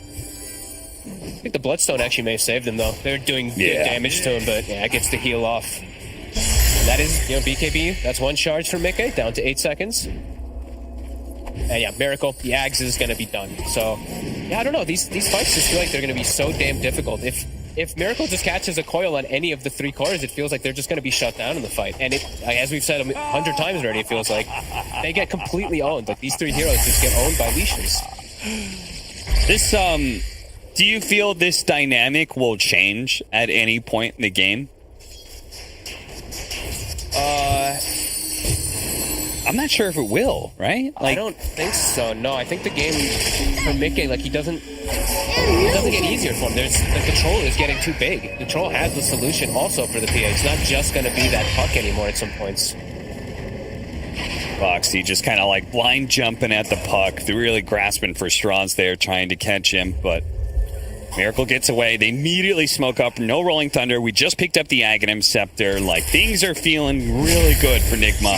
They're looking to even out the series. They found the initiation on Mickey with the coil, the axe as well. Mickey realizing it's going to stay there, but he's just a sitting duck. As now ILTW is here. He's able to jump away to safety thanks to Insania. Insania spotted by Mind Control. He's able to get away. Koipo with the big entrance. They have the epicenter. The arrow blocked by Miracle. Doesn't actually get the chains on ILTW. ILTW with the BKB. He'll deal with Boxy pretty easily here. Again, Liquid trying to figure a way to scramble out of this team fight as they've done time and time again. Koifa, he's caught. He's dead. 2 down, 2 cores dead on the side of Liquid, and Roshan just spawned. So Nigma, they'll take that. They'll take a hefty advantage. And Fog, this is feeling like Liquid. They just can't win these fights anymore. No, this puck it's just way too good versus them. They have so many ways to get info for him too, right? Troll, Tusk, Hibbersaw just charge in, give the vision for that PA, and then all his job really needs to do is Mickey has to BKB. The entirety of his BKB is used in coil. And sure, they have the sanking epicenter stuff that comes in through the midst, but everyone's too tanky now at this point. They need the PA to be able to hit during the entirety of her BKB, and she can't hit at all. As LTW now is MKB, so that second solution for the PA is there. Nigma with a commanding lead now. Now they approach the high ground, giving Liquid no opportunity to try and stall out a bit, and maybe get the Abyssal on the PA. They're going to keep going. Burrow Strike Arrow does a good amount of damage here. Boxy not actually hitting the Rolling Thunder there on the target. But they've blown some spells, and LTW's like, yep. Back to work here, boys. Arrow, it actually hits Miracle. That's a big one. Mickey sees his opportunity, blows him up. ILTW immediately popping his ultimate, getting on top of Mickey. He's surviving. Is he actually going to be able to get out of here? Away to the fountain he goes. Boxy, Yules, he has not quite enough. He's going to try and swashbuckle, but it's not quite there. Mickey, he's going to come back into play with the arrow onto Mind Control. Yules Scepter onto Kuro to prevent the aphotic shields, but he gets it off anyway. Mind Control, he's going to try and limp away here. Feel like Kuro? Yeah, Kuro. He's got a crit. Mickey's got a crit for him. It's ready to go. Mind Control may still be able to get out, but it seems unlikely as he's been Yule stalled up. Mickey! He jumps away before the Chalker could be pulled back for the additional damage. He barely survives there as Liquid do manage to hold. Clutch catch, though. Did he just jaunt into the arrow, or did he blink into the arrow? He just got caught by it either way, as they're able to finally get a fight without the puck, and Liquid lives to see another day for the time being. Still, though, smart by LTW. He read the room. He was like, okay, this is not a friendly crowd. I'm going to get out. We'll save the Aegis. We still have plenty of time to work with this. Yeah, it was a smart retreat from Nigma. Liquid capitalized as best as they could with what they were given in the situation as Koifa. Pops the Essence Ring, still has the Yules. He's going to use it on the Troll here, but he doesn't have Burrow Strike, so there's no options for him. Boxy, he's going to be caught on the side here as well. Tuss is just upon him. Help with that team fight. Oh, Yules blink. Nicely done by Boxy, and he will actually get out, teeping as he rolls away. Satisfying for Boxy, at least to survive. Mickey, he's gotten another item finished up. Picked up a Titan Sliver as well. So he is getting toward that Abyssal Blade. That will be some nice lockdown and control for that puck in particular. Maybe still some hopes. It still looks very difficult whenever Miracle is going to be alive in the fight. Some small hopes. Another change that kind of hurts PA, the MKB, an additional 5% chance to proc. Yep. As the PA did go for what pretty much everybody goes for, the additional blur evasion, which still does add a decent amount of evasion even against MKB, though I don't know. I know it used to be like an additional 10% against MKB. I don't know what the additional 5% does to the math. I'm not that smart. Me either. I was hoping you wouldn't ask me. That is Mickey. Oh, Mickey. He's stuck, and he's going to be forced to use the BKB defensively. That means Coil. Liquid can't really do a whole lot. And yeah, Miracle's ready to go with the coil. Doesn't actually grab Mickey, but he does manage to grab two. Insania. He's going to be okay. They're trying to disarm ILTW as best as possible. The old golem is going to be dropped, so Koifa, he'll be okay for now. Boxy's just kind of rolling around, not really doing a whole lot here. Jumps away, but Nigma, they say, abilities on cooldown once again. Let's just make sure we don't get arrowed again, and we can take a second lane of barracks here. They're trying to land the connections, but every time, yeah, Kuro, he just shields, just removes that stun off almost immediately. And ILTW, he's starting to be able to focus on Rex. There's no golem, no rolling thunder. They're just hoping for disarms. They're pretty much throwing out stuns just to slow him down, but it's not really a threat. He's still got 40 seconds left on the Aegis. You're going to try and keep him inside of the base with the upheaval. 35 seconds for the Aegis, so they cannot keep him here this long. But maybe they can pop his life from a distance, but the overcommitted Boxy, he gets gone on by GH. That Walrus Punch is just enough to be able to take him out. Nick is going to try and get the counter kill onto GH, and they do. Stalled up a little bit longer. ILTW tries to make his way out of here. 15 seconds more for Aegis Liquid. They want to pursue, but it's not little enough time. They're going to have to go into this very dangerous high ground if they want to go for it. And Big A, Miracle, he sees the opportunity to be able to get the coil onto two, and ILTW, he's found his target. He gets right on top of Big A, sticks onto him, and they're just dead. Liquid, they may have some buybacks left in the tank. The Aegis has been reclaimed, but I don't think there's anything left in the tank here, Fog. They're just going to hit tier 4s, force Liquid to buy back, force them to take a 3 versus 5 with no ultimate. Dire's middle tower has fallen. I think the draft overall just started to get a little too difficult for Liquid, unless they were just snowballing out of control. Much more solid and safe pick overall, and I mean, counters 3 cores. Coil alone countering all 3 cores is just too devastating for them to deal with, as they will get a couple more kills and clean up the game. All right, it happens again. The last time a best of 3 between these two teams actually was a clean 2-0 was Nigma taking it at Omega League 8 months ago. Ever since then, they've just been going back and forth in best of 3s, and once again, we're going to see a third game between these two teams. Sweet. And I mean, looking at my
Buckets, so there's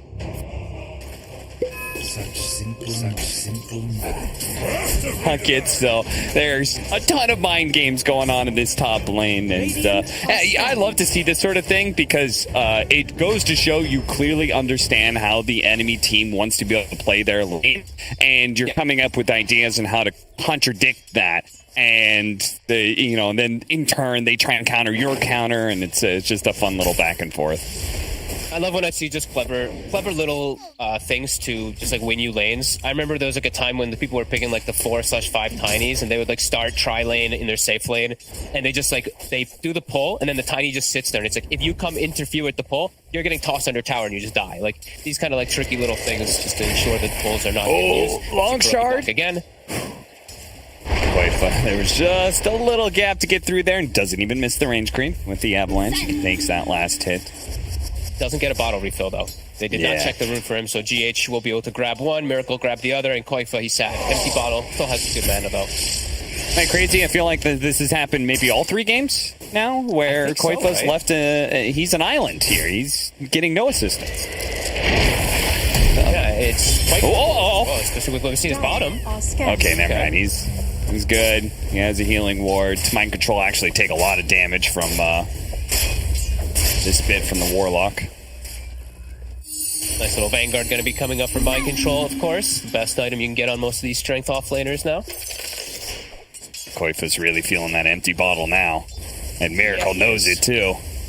He's going to pressure him underneath this tower. Koifa approaches, avalanches, pulls the creep wave back. Miracle. He lands both his nukes. Koifa would get kind of low, but probably not enough to risk anything. Where are you going? Has been killed. He loses his courier to the tower, and those are his boots. So maybe not. Oh no! Attention. So that's a little crippling there for Miracle, and Koifa has boots himself, so he'll be a little bit speedier in all these occasions now. Versus his possibly the next minute or so. That's a whoopsie. Yeah, not great. Kura had to TP out because he was caught by Taiga's Hellbear, so he's going to be out of the lane for a bit. How's the Centaur lane? We haven't actually watched it too much with all the shenanigans going up at top, but 21-0 for the Centaur, so he's actually doing okay. Him and the Phantom Launcher are not doing the best, but... Yeah, he got left alone, right? GH went to go check the rune, so that's going to happen. Mind control gets left for a second. You can't lane it nearly as well. This time, though, they are checking rune. They are. Taiga, he is going to be the victim of checking said runes. Surely, maybe not. Okay, he is. They check. Give it to Miracle. Yeah. We do things in the north. They check with one support. Nigma checks with two. Yeah. And Kuro's, I mean, that's some patience, right? Kuro literally is just waiting there. He could have lasted him. He's just like, all right, give it a Miracle. And then GH comes in. He's like, no. Securing this kill. Tied him up with the neutrals. Always a good play, the Fatal Bonds, but an easy camp is a little bit less. You get him on a hard camp or something, that is a lot of damage that can come in. Boxy. So you have... He's got a Soul Ring and a Mango, so his mana is deceptively low right now. He actually does have enough for a combo, and he's really wants to keep the pressure on ILTW. He's just dancing around. They're putting so much pressure on the tower. The Medallion Centaur with 13 armor just tanking up for this tower to take out the majority of it. It's probably going to die to this wave, and they're going to get Kuroki. Yeah, you're right. This is crazy. And GH is here now. The tower's still going to be taking more damage. Miracle's going to join in here, and Boxy's going to throw down the arena, tries to get to the other side of the wall, and he does, but the coil's going to be finally expended to be able to get the kill. Looks like they may still lose it based off, or lose the tower based off the siege wagon, but we'll have to see. Once again, the Vanguard coming into play for the Centaur, allowing him to survive solo. Yep.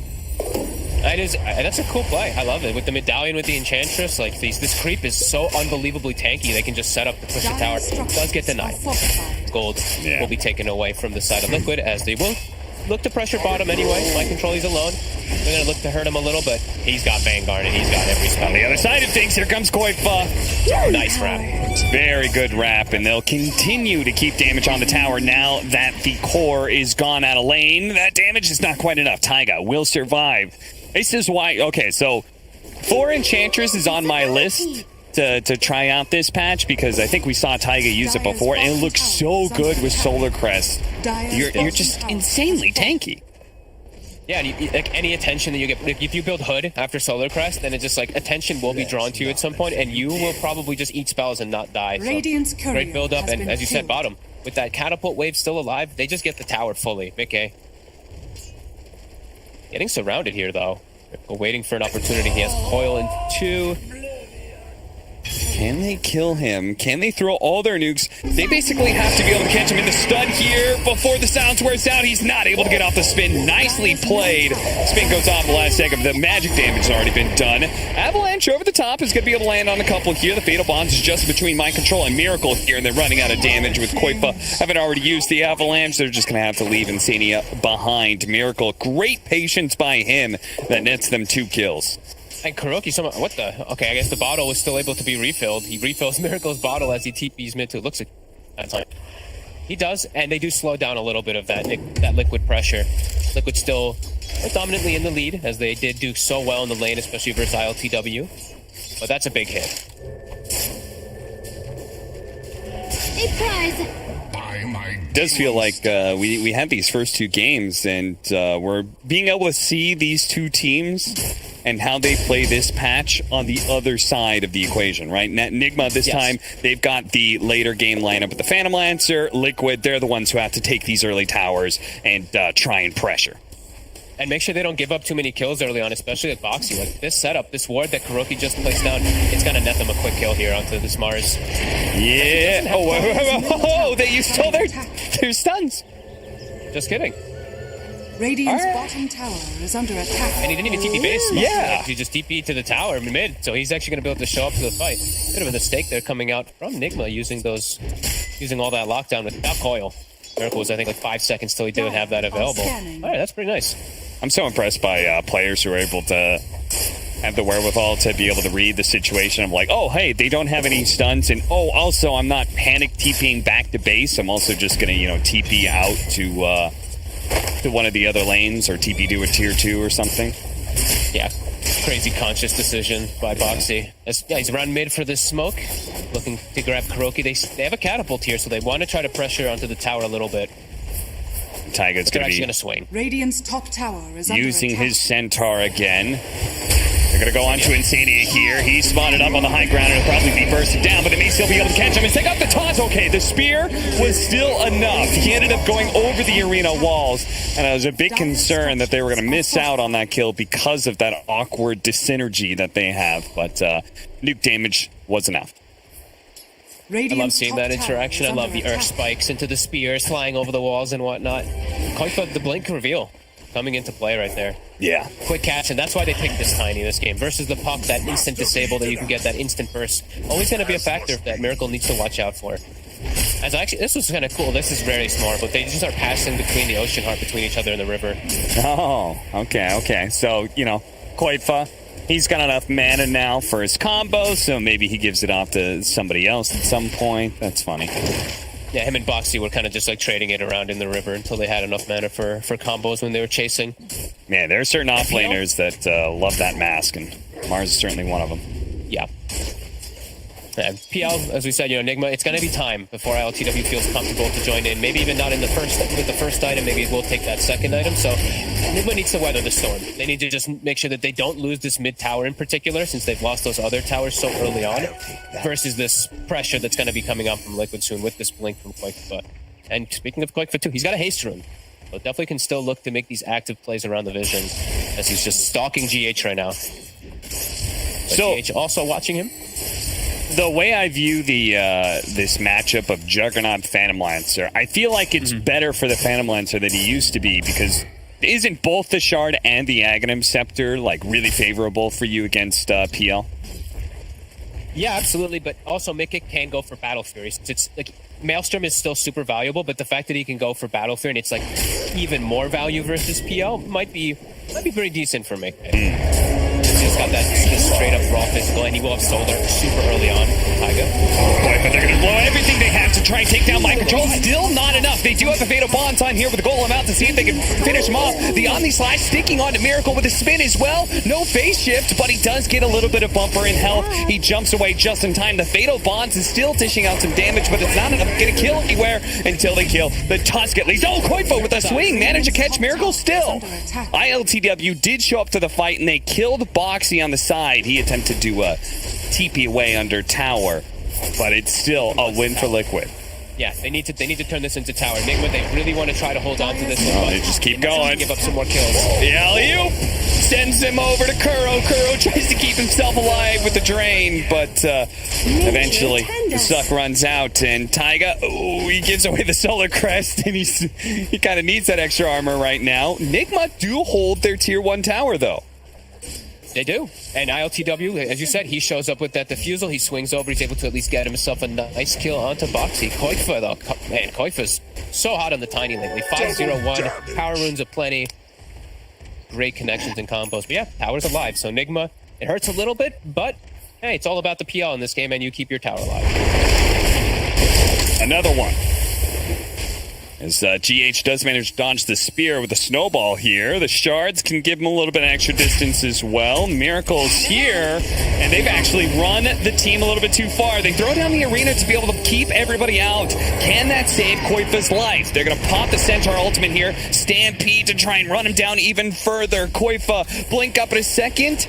He's away. Boxy, not so lucky. A spear? Oh, he actually does manage to kill it. A TP out as well. They don't have any more TP. Oh, what a play by Boxy. Oh my, that might be one of the biggest highlights actually for me. Just like that ulti and just being able to turn, and he survives. That was so sick by Boxy. The scan pinged Koifa. They know he's still here. So they have to know he's on the right-hand side. They'll see him now. Koifa, though, he blinked away before Miracle could hit him with damage, and now the Liquid, he's got backup, so they can't do anything. Mind Control, standing there, tanking the mid tower, so his creeps stay alive a little longer, getting a push going. Radiant are scanning. Got Battle Fury. Pretty good timing for him. He's also got the left, but he's getting gone on. They can burst him down. They can burst him down. They've got him. Mickey's dead. No crowd shall cheer you. Smooth rotations from Nigma and Mickey. Not expecting that one at all. He's not even in vision or anything. It just was them walking into him in the river there with Mind Control face checking. Mind Control sees an opportunity to hit this tier 1 tower a few more times to retaliate, allowing him to chip away.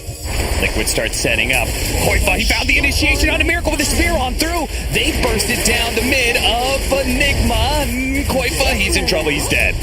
Caught by the shard and the drain. Really good area control there from Nigma. ILTW wants to keep it going, but he's inside the arena. The real one gets speared. Boxy finds the opening, but they don't have any damage out of him. Kuro is actually healing him up. This is troublesome for Liquid. Nigma's looking good for this team fight. The Omni Slash bounces over. It actually sticks over to ILTW until he doppelgangers into the river. Now, mind control is pretty tanky, but these crits, they're chunking him down. Now they're going to go for the spin, but Mickey doesn't want to overextend himself. He actually retreats, dropped the healing ward. ILTW, who trying to deal with it with an illusion, was unable to do so, so he will back up to his side as well. And my god, such patience. Like you said, these players just understanding like the absolute best of it. Mind control while he's running right there, his stampede comes up, he doesn't even use it. Like he's so confident he's going to survive because of the tankiness. Now they'll have it for the next move on Nigma, and they've done a great job of just stopping the pressure from Liquid. It's now pretty much dead even. It's bouncing between less than 1k and 1k gold advantage for Liquid, but same thing for that experience, and PL is starting to get away with a lot. And that, yeah, that, as you were kind of alluding to there, that is kind of concerning for Liquid, right? This Phantom Lancer's getting a bit bigger. Now they're going to find an opening here onto Taiga. While he's silenced, he's not able to get off that heal, so he's easily caught in Insania. He's also dead here. Though two pickoffs like that, perhaps even more, with a hook stomp landing on a Boxy. Boxy going for the TP out. The Avalanche is going to be able to cover him to get away, but it's Nigma who take the mid tower first off of those two pickoffs.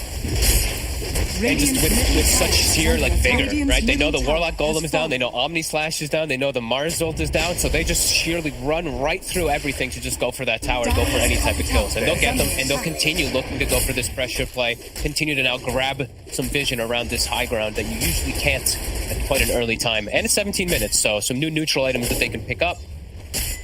And they'll get blessed with the absolute best neutral item in the game, in my opinion. I got your message a little bit late. You're talking about the Nether Shawl casually on Faceless Void the entire game. Yeah, this item's pretty insane. Yeah, on a lot. If it fits the right game for it, you know, that item just can change everything. You know, Void had 25% free magic resist in the entire game that he held. He even got like tier 3 items. He kept the Nether Shawl the whole game. So, yeah, crazy item. They also just got Vambrace as well, so they've got two different options to deal with magic damage. Now, oh, hey, an ensnare from the Troll catches Miracle, and now an Arena has caught several heroes inside. The Spear doesn't actually last, hits an illusion instead. They're going to try and focus down Mind Control. 3 more seconds until a Stampede is up. Omni Slash, Snowball, they can Stampede off of this as well. There they go, running away. The Golden's going to be dropped. They do manage to still bring down Mind Control. Taiga is going to be swept up. The Swarm of Illusions from ILTW as he looks for the second support. This one's Insania, but he's actually got to get out of here. There's a lot of magic damage being dealt right now. He jumps to the other side of the river. The Fatal Bond on the real one. He finishes up Insania, but his life may be forfeit. Is a long toss over. Boxy is thrown in and finishes him off with a spear. Now they're going to catch GH as well. The Fatal Bonds shows where Kuro is, so Koifa, he takes him out as well. Okay, the toss not quite enough, but Kuro, he's unlikely to go anywhere here. Miracle, you're all alone, my friends. I don't think he can do much. Koifa continues just to impress so much this game, this series. He just seems to always find the right target, gets the puck, Stampede comes off, he resets, waits for his Blink Dagger, gets the jump on the Stampeding Centaur that's trying to escape, gets the cleanup. And Mickey, during the entirety of it, he's just hitting the PL. He's actually cleaving down those illusions, so they're not able to actually overwhelm the fight. Great execution coming out from Liquid. Yeah, between Limp's performance on Tiny earlier, I mean, he's a tiny god, but like now Koifa showing how strong this hero is as well. Definitely feels like Tiny is going to make a comeback this patch. Yeah, and I at first, like, I'm still not super like fond of it in like the support role, but when I see it in this mid role, I'm definitely liking how much it can do, especially versus Puck. That instant disable, it's always going to be a big factor. I want to say that Miracle didn't have the Nether Shawl on him there. I believe he still had Faded Brooch. So he actually gets popped because he doesn't have that extra magic resist. Now he'll have it. So now it'll be a little bit tougher for Koifa to just remove Miracle from the fights. Pretty sure that's what happened. I couldn't really click on him in time he died so quickly. Yeah. Of course, all that started with him denying the ward, but inside of the pit, Nigma actually going to try and force something out of Liquid right now. Now, Taiga putting himself on the front lines. He is a tanky boy. He's got Vanguard, he's got Solar Crest, and he's got his heal going. So he can just serve. He's like a weird tank where he just kind of like walks in casually and gets a bunch of information. Stampede's going to go down. They spotted Insania. Oh, he dies so fast. And in fact, Juggernaut, Mickey, he said as well potentially as they can finish him off. He's trying to spin. The healing ward kept him up a little bit longer. He actually kind of going back in with the Omni Slash going up. It's bouncing around. ILTW losing all of his illusions. He's down to about a third health, but a stomp comes in. ILTW hits a monster swing that managed to finish off Mickey. The fatal bonds with the avalanches bring Nigma low though in Liquid. They will still triumph in this fight, even as they've lost their carry and are unable to hunt down Nigmas. ILTW gets out alive. It's a win for Liquid. Holy moly. Beautiful stun from Mind Control, but doesn't matter. Liquid, they're able to hold themselves there. They did get the kill onto that Juggernaut, though, and ILTW does get away, but still some crazy fight back that Liquid somehow bringing out. Oh, yeah, insane. Like, if he doesn't hit that stomp, then they don't kill Mickey. Very likely, I feel like they're going to lose ILTW as a result. Yep. And Liquid probably takes Roshan as well off of that. But all because of that stomp, it means Liquid don't get a ton out of that team fight. Dire's middle tower is and now under Koifa, just continuing to do all these impressive moves in these last fights, just the constant resets and Ava tosses he's getting. He finds himself another Shaw 2, and he's got an Echo Saber, and he's level 16, so he is still having a phenomenal time of the shutdown Miracle in particular. That's not the snowball you wanted. Boxy. I like that. He pump fakes it just a second there, realizing, okay, I don't want to shoot him over the cliff or anything. Let me wait until he's closer to the ground before I spear him. This is going to start being problematic for ILTW. Like, Taiga almost has Crimson Guard. That's going to be able to block out all that illusion damage. Mika is doing a great job of cleaning it all up. Koikfa's going to be able to clean up illusions decently, too, because of this Echo Saber. Starting to feel a little hard for the PL, even though they have this great scaling. I think Liquid's starting to get some good solutions. Stampede's going to go off. They manage to get the spear onto Miracle, but they don't have any damage because they're inside of the pit right now. The fight is pretty split. The Golem and the Arena are now down. They didn't get any kills for it, and Roshan wasn't finished up either. Liquid with an awkward initiation there, and it might have just spoiled things for them. They may be 5,000 net worth up, but they don't have a way to be able to fight just right now. No, they may even smoke on the side of Nigma because they have this coil available. They don't have Stampede, but they've got some great ways to catch. Okay, he's going to be on the front. Taiga is going to try to catch it.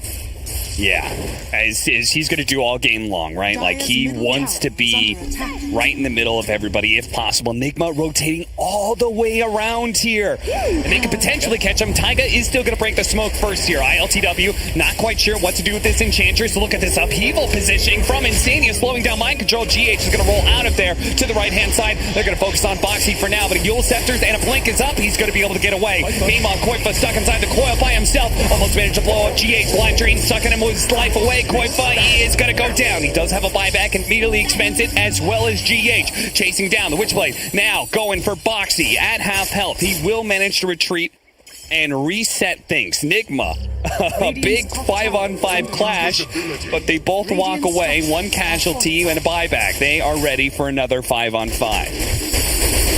If they can catch Koikfa again, that's going to be everything. Around that Roche, she's going to be dead for such a long time. That's probably going to be the biggest thing that Nigma's looking for here, is ILTW feeling very strong, very confident. Doppelganger's on the hip, and oh no! Oh, the spear! It got taken by the Centaur instead of ILTW. He's still in trouble. The Fate of Bonsound is there. Kuro trying to heal him up as best as possible. Stamp landing on the Koikfa. Koikfa at half health, but he's going to be fine. Nigma, they know this team fight is bad for them. ILTW, he gets tossed up. He doesn't manage to TP away. Neither does Mind Control. It was an opportunity for Nigma to put a stamp on this game. ILTW courageously just runs up the high ground, and it's a disaster for them.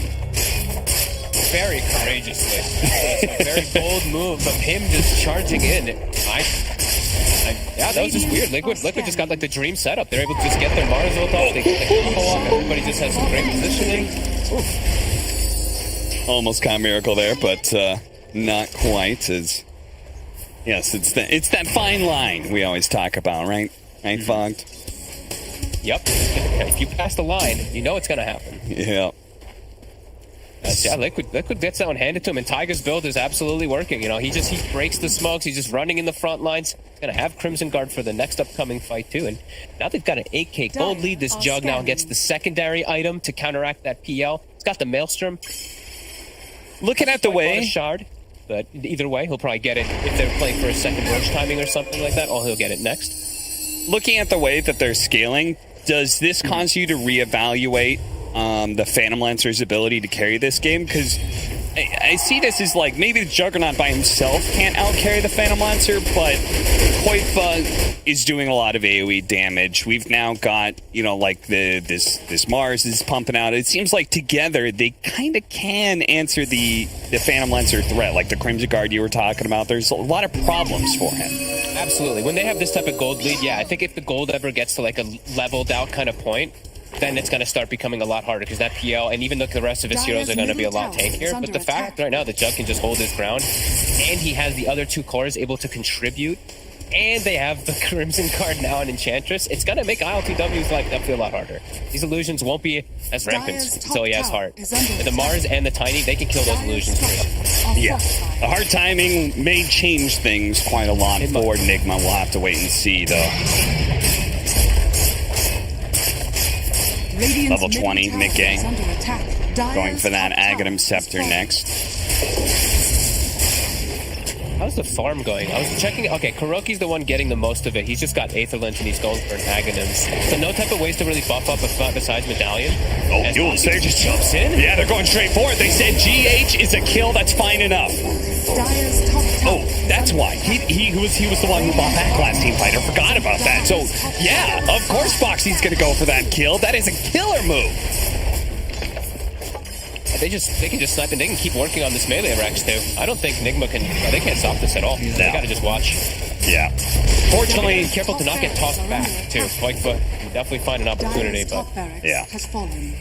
Fortunately for Nigma, they do still have tier 2s up on the sides, so it's not like Liquid can immediately go high ground again. But at the same time, I only see Phantom Lancer farming during this time, so he's the only one. Yeah, he's the only one getting anything, and Mickey, now he has the Mjolnir, so even better solution versus all those PL illusions. It's starting to look very difficult for ILTW to carry this team on his back by himself. He needs the help from his other two cores, but his other two cores, they've been getting addressed. Miracle always getting gone on, mind control below the Enchantress now in net worth too. They're definitely struggling.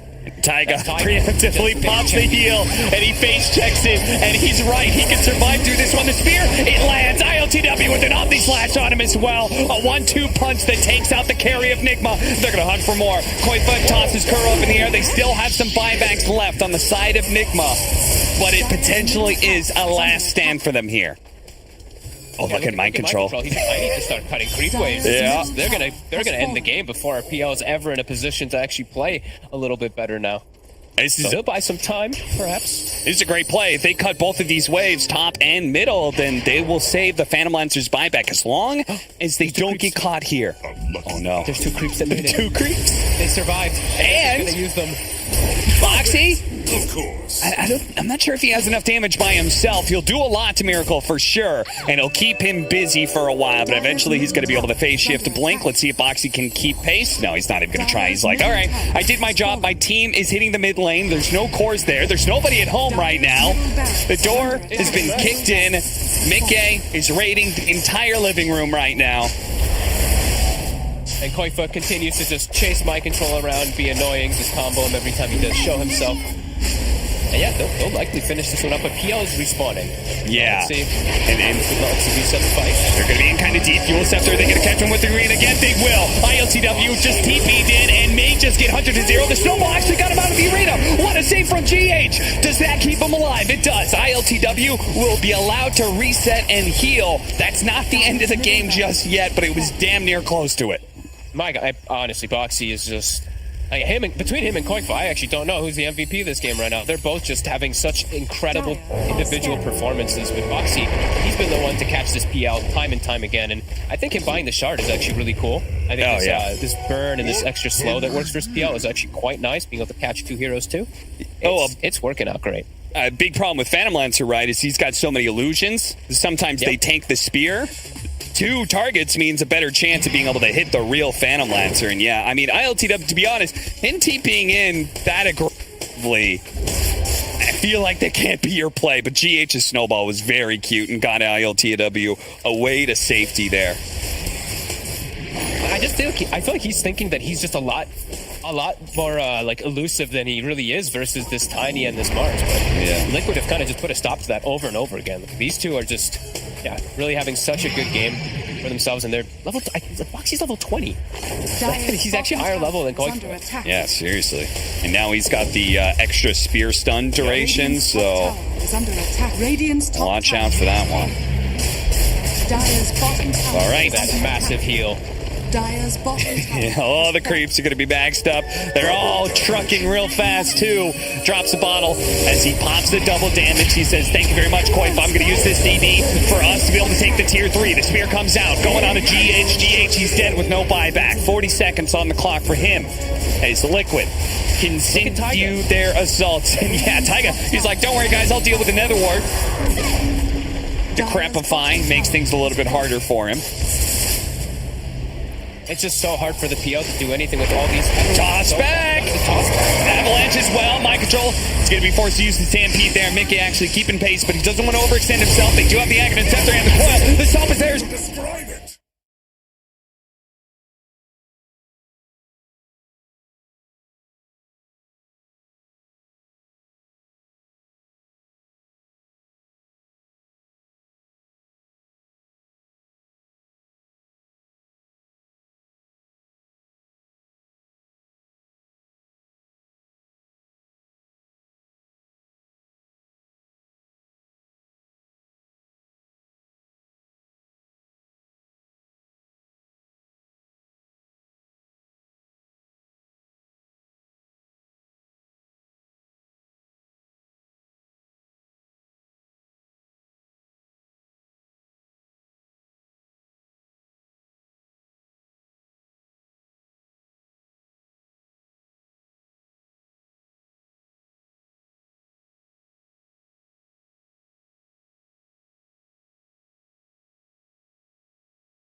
To change the game state, they're going to smoke up. Look at this positioning from Boxy, though. Kuro, he places the ward on the high ground, sees, okay, that's where the Mars was. We're still going to try and do this Roshan, but are they going to be able to do it fast enough? Everyone's back up on the side of Liquid. Taiga, he's about to go face check it. They're going to smoke up now. Taiga, got to get in there soon. Roshan actually only at half health. Taiga going to go in. Okay, they get the information. They know the real Phantom Lancer is here. Jumps outside of the pit. Miracle is forced to go for the silence. They're going to be able to open the gate, and they do. He has no buyback. This could be a big win for Nigma. Boxy playing it out inside of the arena, but again, he can't really do a whole much against ILTW, so he just has to BKB TP out. Taiga, stuck in the shards. That's a good one, GH. That combo, they'll work down Taiga as well. As tanky as they are, they need Mickey to do the damage. 2 times now they've gotten him perfectly. The X-coil, the silence, the coverage, everything. And they literally focus absolutely everything onto him. And ILTW now, that heart's online. So the Tiny and the Mars don't actually kill out those illusions. They actually do need Mickey. And somehow, Nigma has punch back when they're 2 racks down. They somehow just win a nice fight finally around the Roche. And that's going to be the shard for free, right, for ILTW? And they'll have an Aegis and Cheese to boot. Yeah, they still have some hopes in this game. Yeah, certainly. I think the shard adds so much to this Phantom Lancer when a large part of this game, right, is them being able to burn out the mana of Boxy and Koifa. Like, they may not be able to kill them very quickly, but take away their mana, then they don't have any offensive capabilities left.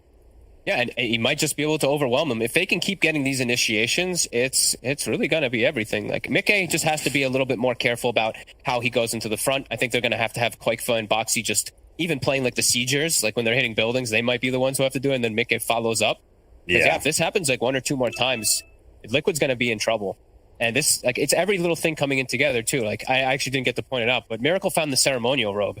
So the status resistance, the magic resistance that's coming in, that little bit of extra control, it's everything.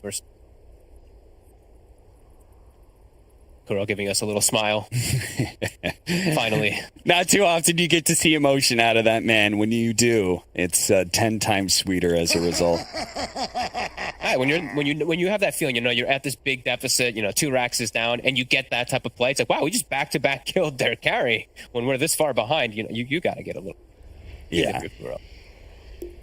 And that means this game could change quite a lot, as you said, with the shard pickup soon. If they get Aghanim Scepter from the Centaur, they get Butterfly as well. Like, that is an immense amount of damage mitigation that they can get.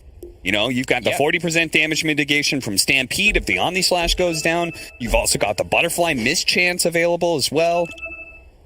They're going to hit some really big timings right here, too. Like Puck Miracle, we haven't really saw anything because he just got kind of this whole gold influx just now. He has 4,600, so he can even go for some big impact item, maybe even something like a Hex. Maybe he goes for Refresher. I'm not sure which one it's going to be, but he can go for some more type of control to just keep going for this jug. And if they do, like we said, if they do this like 1 or 2 more times, Liquid might just lose the game. Yeah, and I think why it's actually kind of unfortunate for Nigma, the fact that they do have this technical pause that's happening right now, because it does allow Liquid to, in a way, reset their mindset, talk about what's going wrong in the team fight, and gank Miracle. And gank Miracle! Oh, man!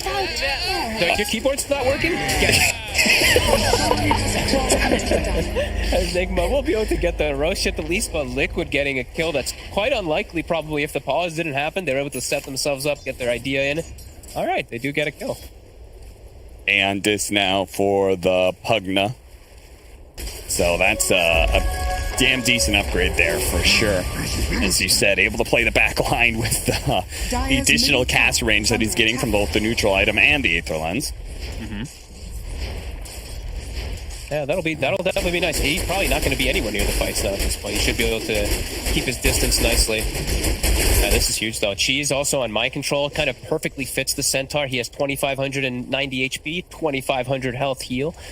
As he's been kind of tanking up, and he's been dropping low in a lot of the fights. Like, if he just gets his burst heal and he can reinitiate, it can be pretty big for Nigma. What's the shift down? Let's say. So it's like nearing like 16k gold lead, nearing 20 plus experience lead, down to 10k gold lead, 10k experience lead, and that win probability, even 7% to Nigma now. Yeah, from what was pretty close to 99% before. Nigma, you've got a chance. Okay, Miracle, after he dies, he buys Aeon Disc. He's like, all right, I'm done with this. Yeah. Enough of your foolishness. He's not going to go for some super selfish or greedy item. He's going to go for the safe route. Yeah, that's fair. And really, does he need to do that much damage, right? Like, as long as he's surviving and getting off, like, a good enough coil, ILTW can pull a lot of the weight. Yeah, and it's like, he's hitting level 20 as well, too, so it's like, your talents all just start becoming that much better when you're there, so he wants to survive a long time in fight. So, yeah, this makes much more. Multiple different silences now that he's got the talent with double talent, the silence duration and the cooldown. Can definitely be a big factor versus that jug. Looking ahead a little bit, I've seen this a couple times. The critical strike on Phantom Lancer. I think it was after like the Doppelganger CD got nerfed a little bit.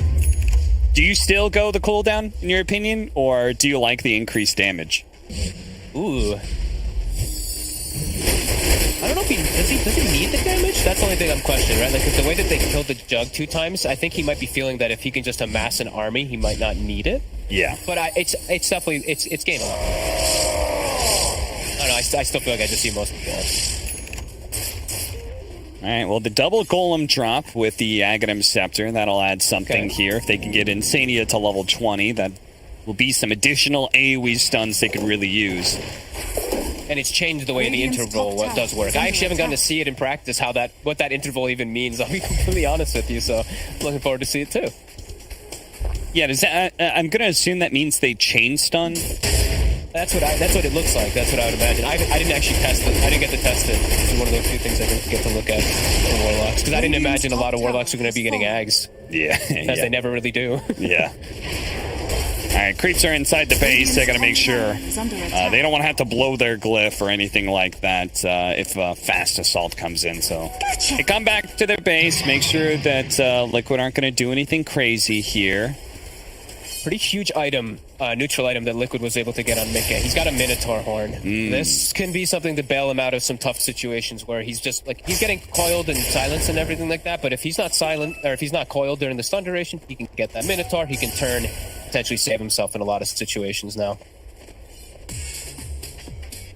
Yeah, it may mean that you don't have to you can still Omni Slash out of coil. Is that correct?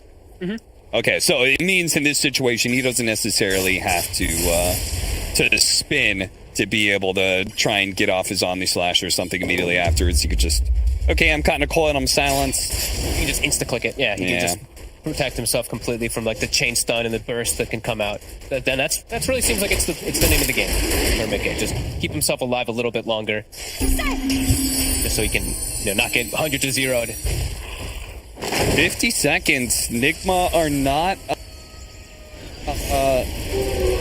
seeming anyway. They're not forcing anything with the remnants of the will, but it's cutting a little close. That really is a lot of fun to catch up. But actually, the gold actually kind of started swinging. Golden experience started swinging in Liquid's favor after the rush. So. Alright, well, Aegis is going to expire. They do get very close to level 25, and seems like ILTW really wants that. Yeah, he bought the tome or someone fed him the tome there. They just wanted to get that talent online. And, of course, Liquid, they know exactly when the Aegis expires, so they're going to surprise Nigma, catch him right as the Aegis expires in an awkward position. Of course, Nigma's already well prepared for this, I feel like, in some ways. They're playing around each other. They know the likelihood of Liquid trying to make a smoke play at this point. Overwhelming blink for Boxy. They gotta be careful on this high ground here. Miracle. Smoked up. Oh, Miracle does manage to get a 3-man coil. ILTW he's going to go in on this one. He's going to try. Fatal Bonds. He's poking at him, but Arena's going to go down, try and protect him. They do manage to get Miracle, but GH with the counterplay with a snowball. On the slash line of mind control will manage to take him out, but he does have a buyback. Miracle should be able to jump away, no problem. Boxy chains after him with an overwhelming flick. ILTW starts burning away some of that mana. Miracle's quite low. So is Kuro. Koifa right on top of both of them. He will manage to take out Kuro, but the phase shift of Miracle allows him to be able to get away. ILTW keeps on going in, but is being rebuked every single time. Speaking of rebuke, a big God's rebuke comes in, takes out GH. Number of buybacks coming in is Liquid. Start retreating back a little bit. A two-man stomp coming out from Mind Control. In the backlines, Miracle got super low with the phase shift. It actually does get wiped out. He couldn't blink away fast enough. The spin damage came in, tossing Mind Control back inside of them, but the snowball, it holds him in. Can he blink out? Can they reset? They're actually going to go in for his ILTW, assaulting the back line. Mickey's getting burned out of his mana bit by bit. ILTW getting lower and lower. He can't deal with the spin. They've got to get him out now, but he can't. He's going to buy back. They've got to be able to win this on a second coil. Surely Nigma can hold this now. A second round of fights, but another arena comes in. A snowball going out. He picks up Miracle, tries to get him out, but ILTW fighting alone by himself. Doppelganger's in, going for Insania, but he's not doing any damage to Mickey. Mickey with the spin. He's outputting so much. They're trying to heal ILTW. He's running himself away to the siege wagon. He's trying to get out, trying to disguise himself as best as possible, but his allies are dead. All he's got is his captain now. It's him against the rest of Liquid. Are they going to be able to keep this going? It looks like Liquid, they're going to call for a breather real quick. Mickey's a bit low. Heal up. Wow. I mean, these fights are so crazy, but I'm just still staring at Boxy. I love the build that he goes for the overwhelming blink versus PL2. He just like instantly wipes the illusions off the fight with his a blink and a rebuke. He keeps just resetting and getting so many off. I still have the tab open to show how many spells were casted. 9 rebukes in the fight, 3 spears, 3 avalanches, 4 tosses, like the amount of spell usage that was going on in this fight because of positioning and just survivability. Liquid, they just tank up this, like 6 healing words, 6 on every single teammate from Insania just sitting in the back line. And now the jump pushes them away. They're going to try and get Megas here while everybody of Nigma is still dead. Yule's Scepter and Aeon Disc already popped for Kuro. He's in trouble and maybe leaving ILTW to his own devices here. Decrepify turned around. Bit of suck. Tries to get out of the trees. He'll be okay. Boxy getting a little bit low here. ILTW, he knows they have to face up against Megas anyway, so there's no sense in risking his own life. They're going to have to play for the extreme comeback now. And I don't feel like they have damage, though, in the fights. Like, if this Warlock's able to just sit in the back... Like I said, Insania casted 6 Shadow Wards on his entire team. Like, just looking at the math numbers, it's insane amounts of healing that he just did for everybody. That was such a well-executed fight by Liquid. And Nigma trying to fight back with so many buybacks. They caught him again. They may have just gotten him. No! A stomp comes in from Mind Control, protecting ILTW, but the Omni Slash is sticking with Mind Control. He can't run. Mickey. He stays on top of him. Mickey has had his mana burned away. He delivers himself 3 mangoes to try and deal with this one. The snowball rolling on through. They're going to deal with Mickey. See if they can punch him up. See if they can possibly break the core, but they can't quite do it. They're burning him out, but he pops the mangoes, pops the spin, and now ILTW's in trouble. As the AoE damage comes raining in, he pops the doppelganger, dodges the God's Review, but they found the real one almost instantly. Taiga laying out the pure damage. Mickey hot on his toes. They try and get him out. Doppelganger, the spear doesn't quite land, but one final shot. No! And Decrepify, they're actually going to get him back to safety, but will it matter? Liquid taking down the tier 4s. They're chopping away at the throne. Keep your allies alive. We don't care. We take the buildings. We take the 2-1, and Liquid, they get revenge for last season's series against Nigma. They take this series 2-1. Holy shit, what an ending. That was actually so, like, beautiful to watch. I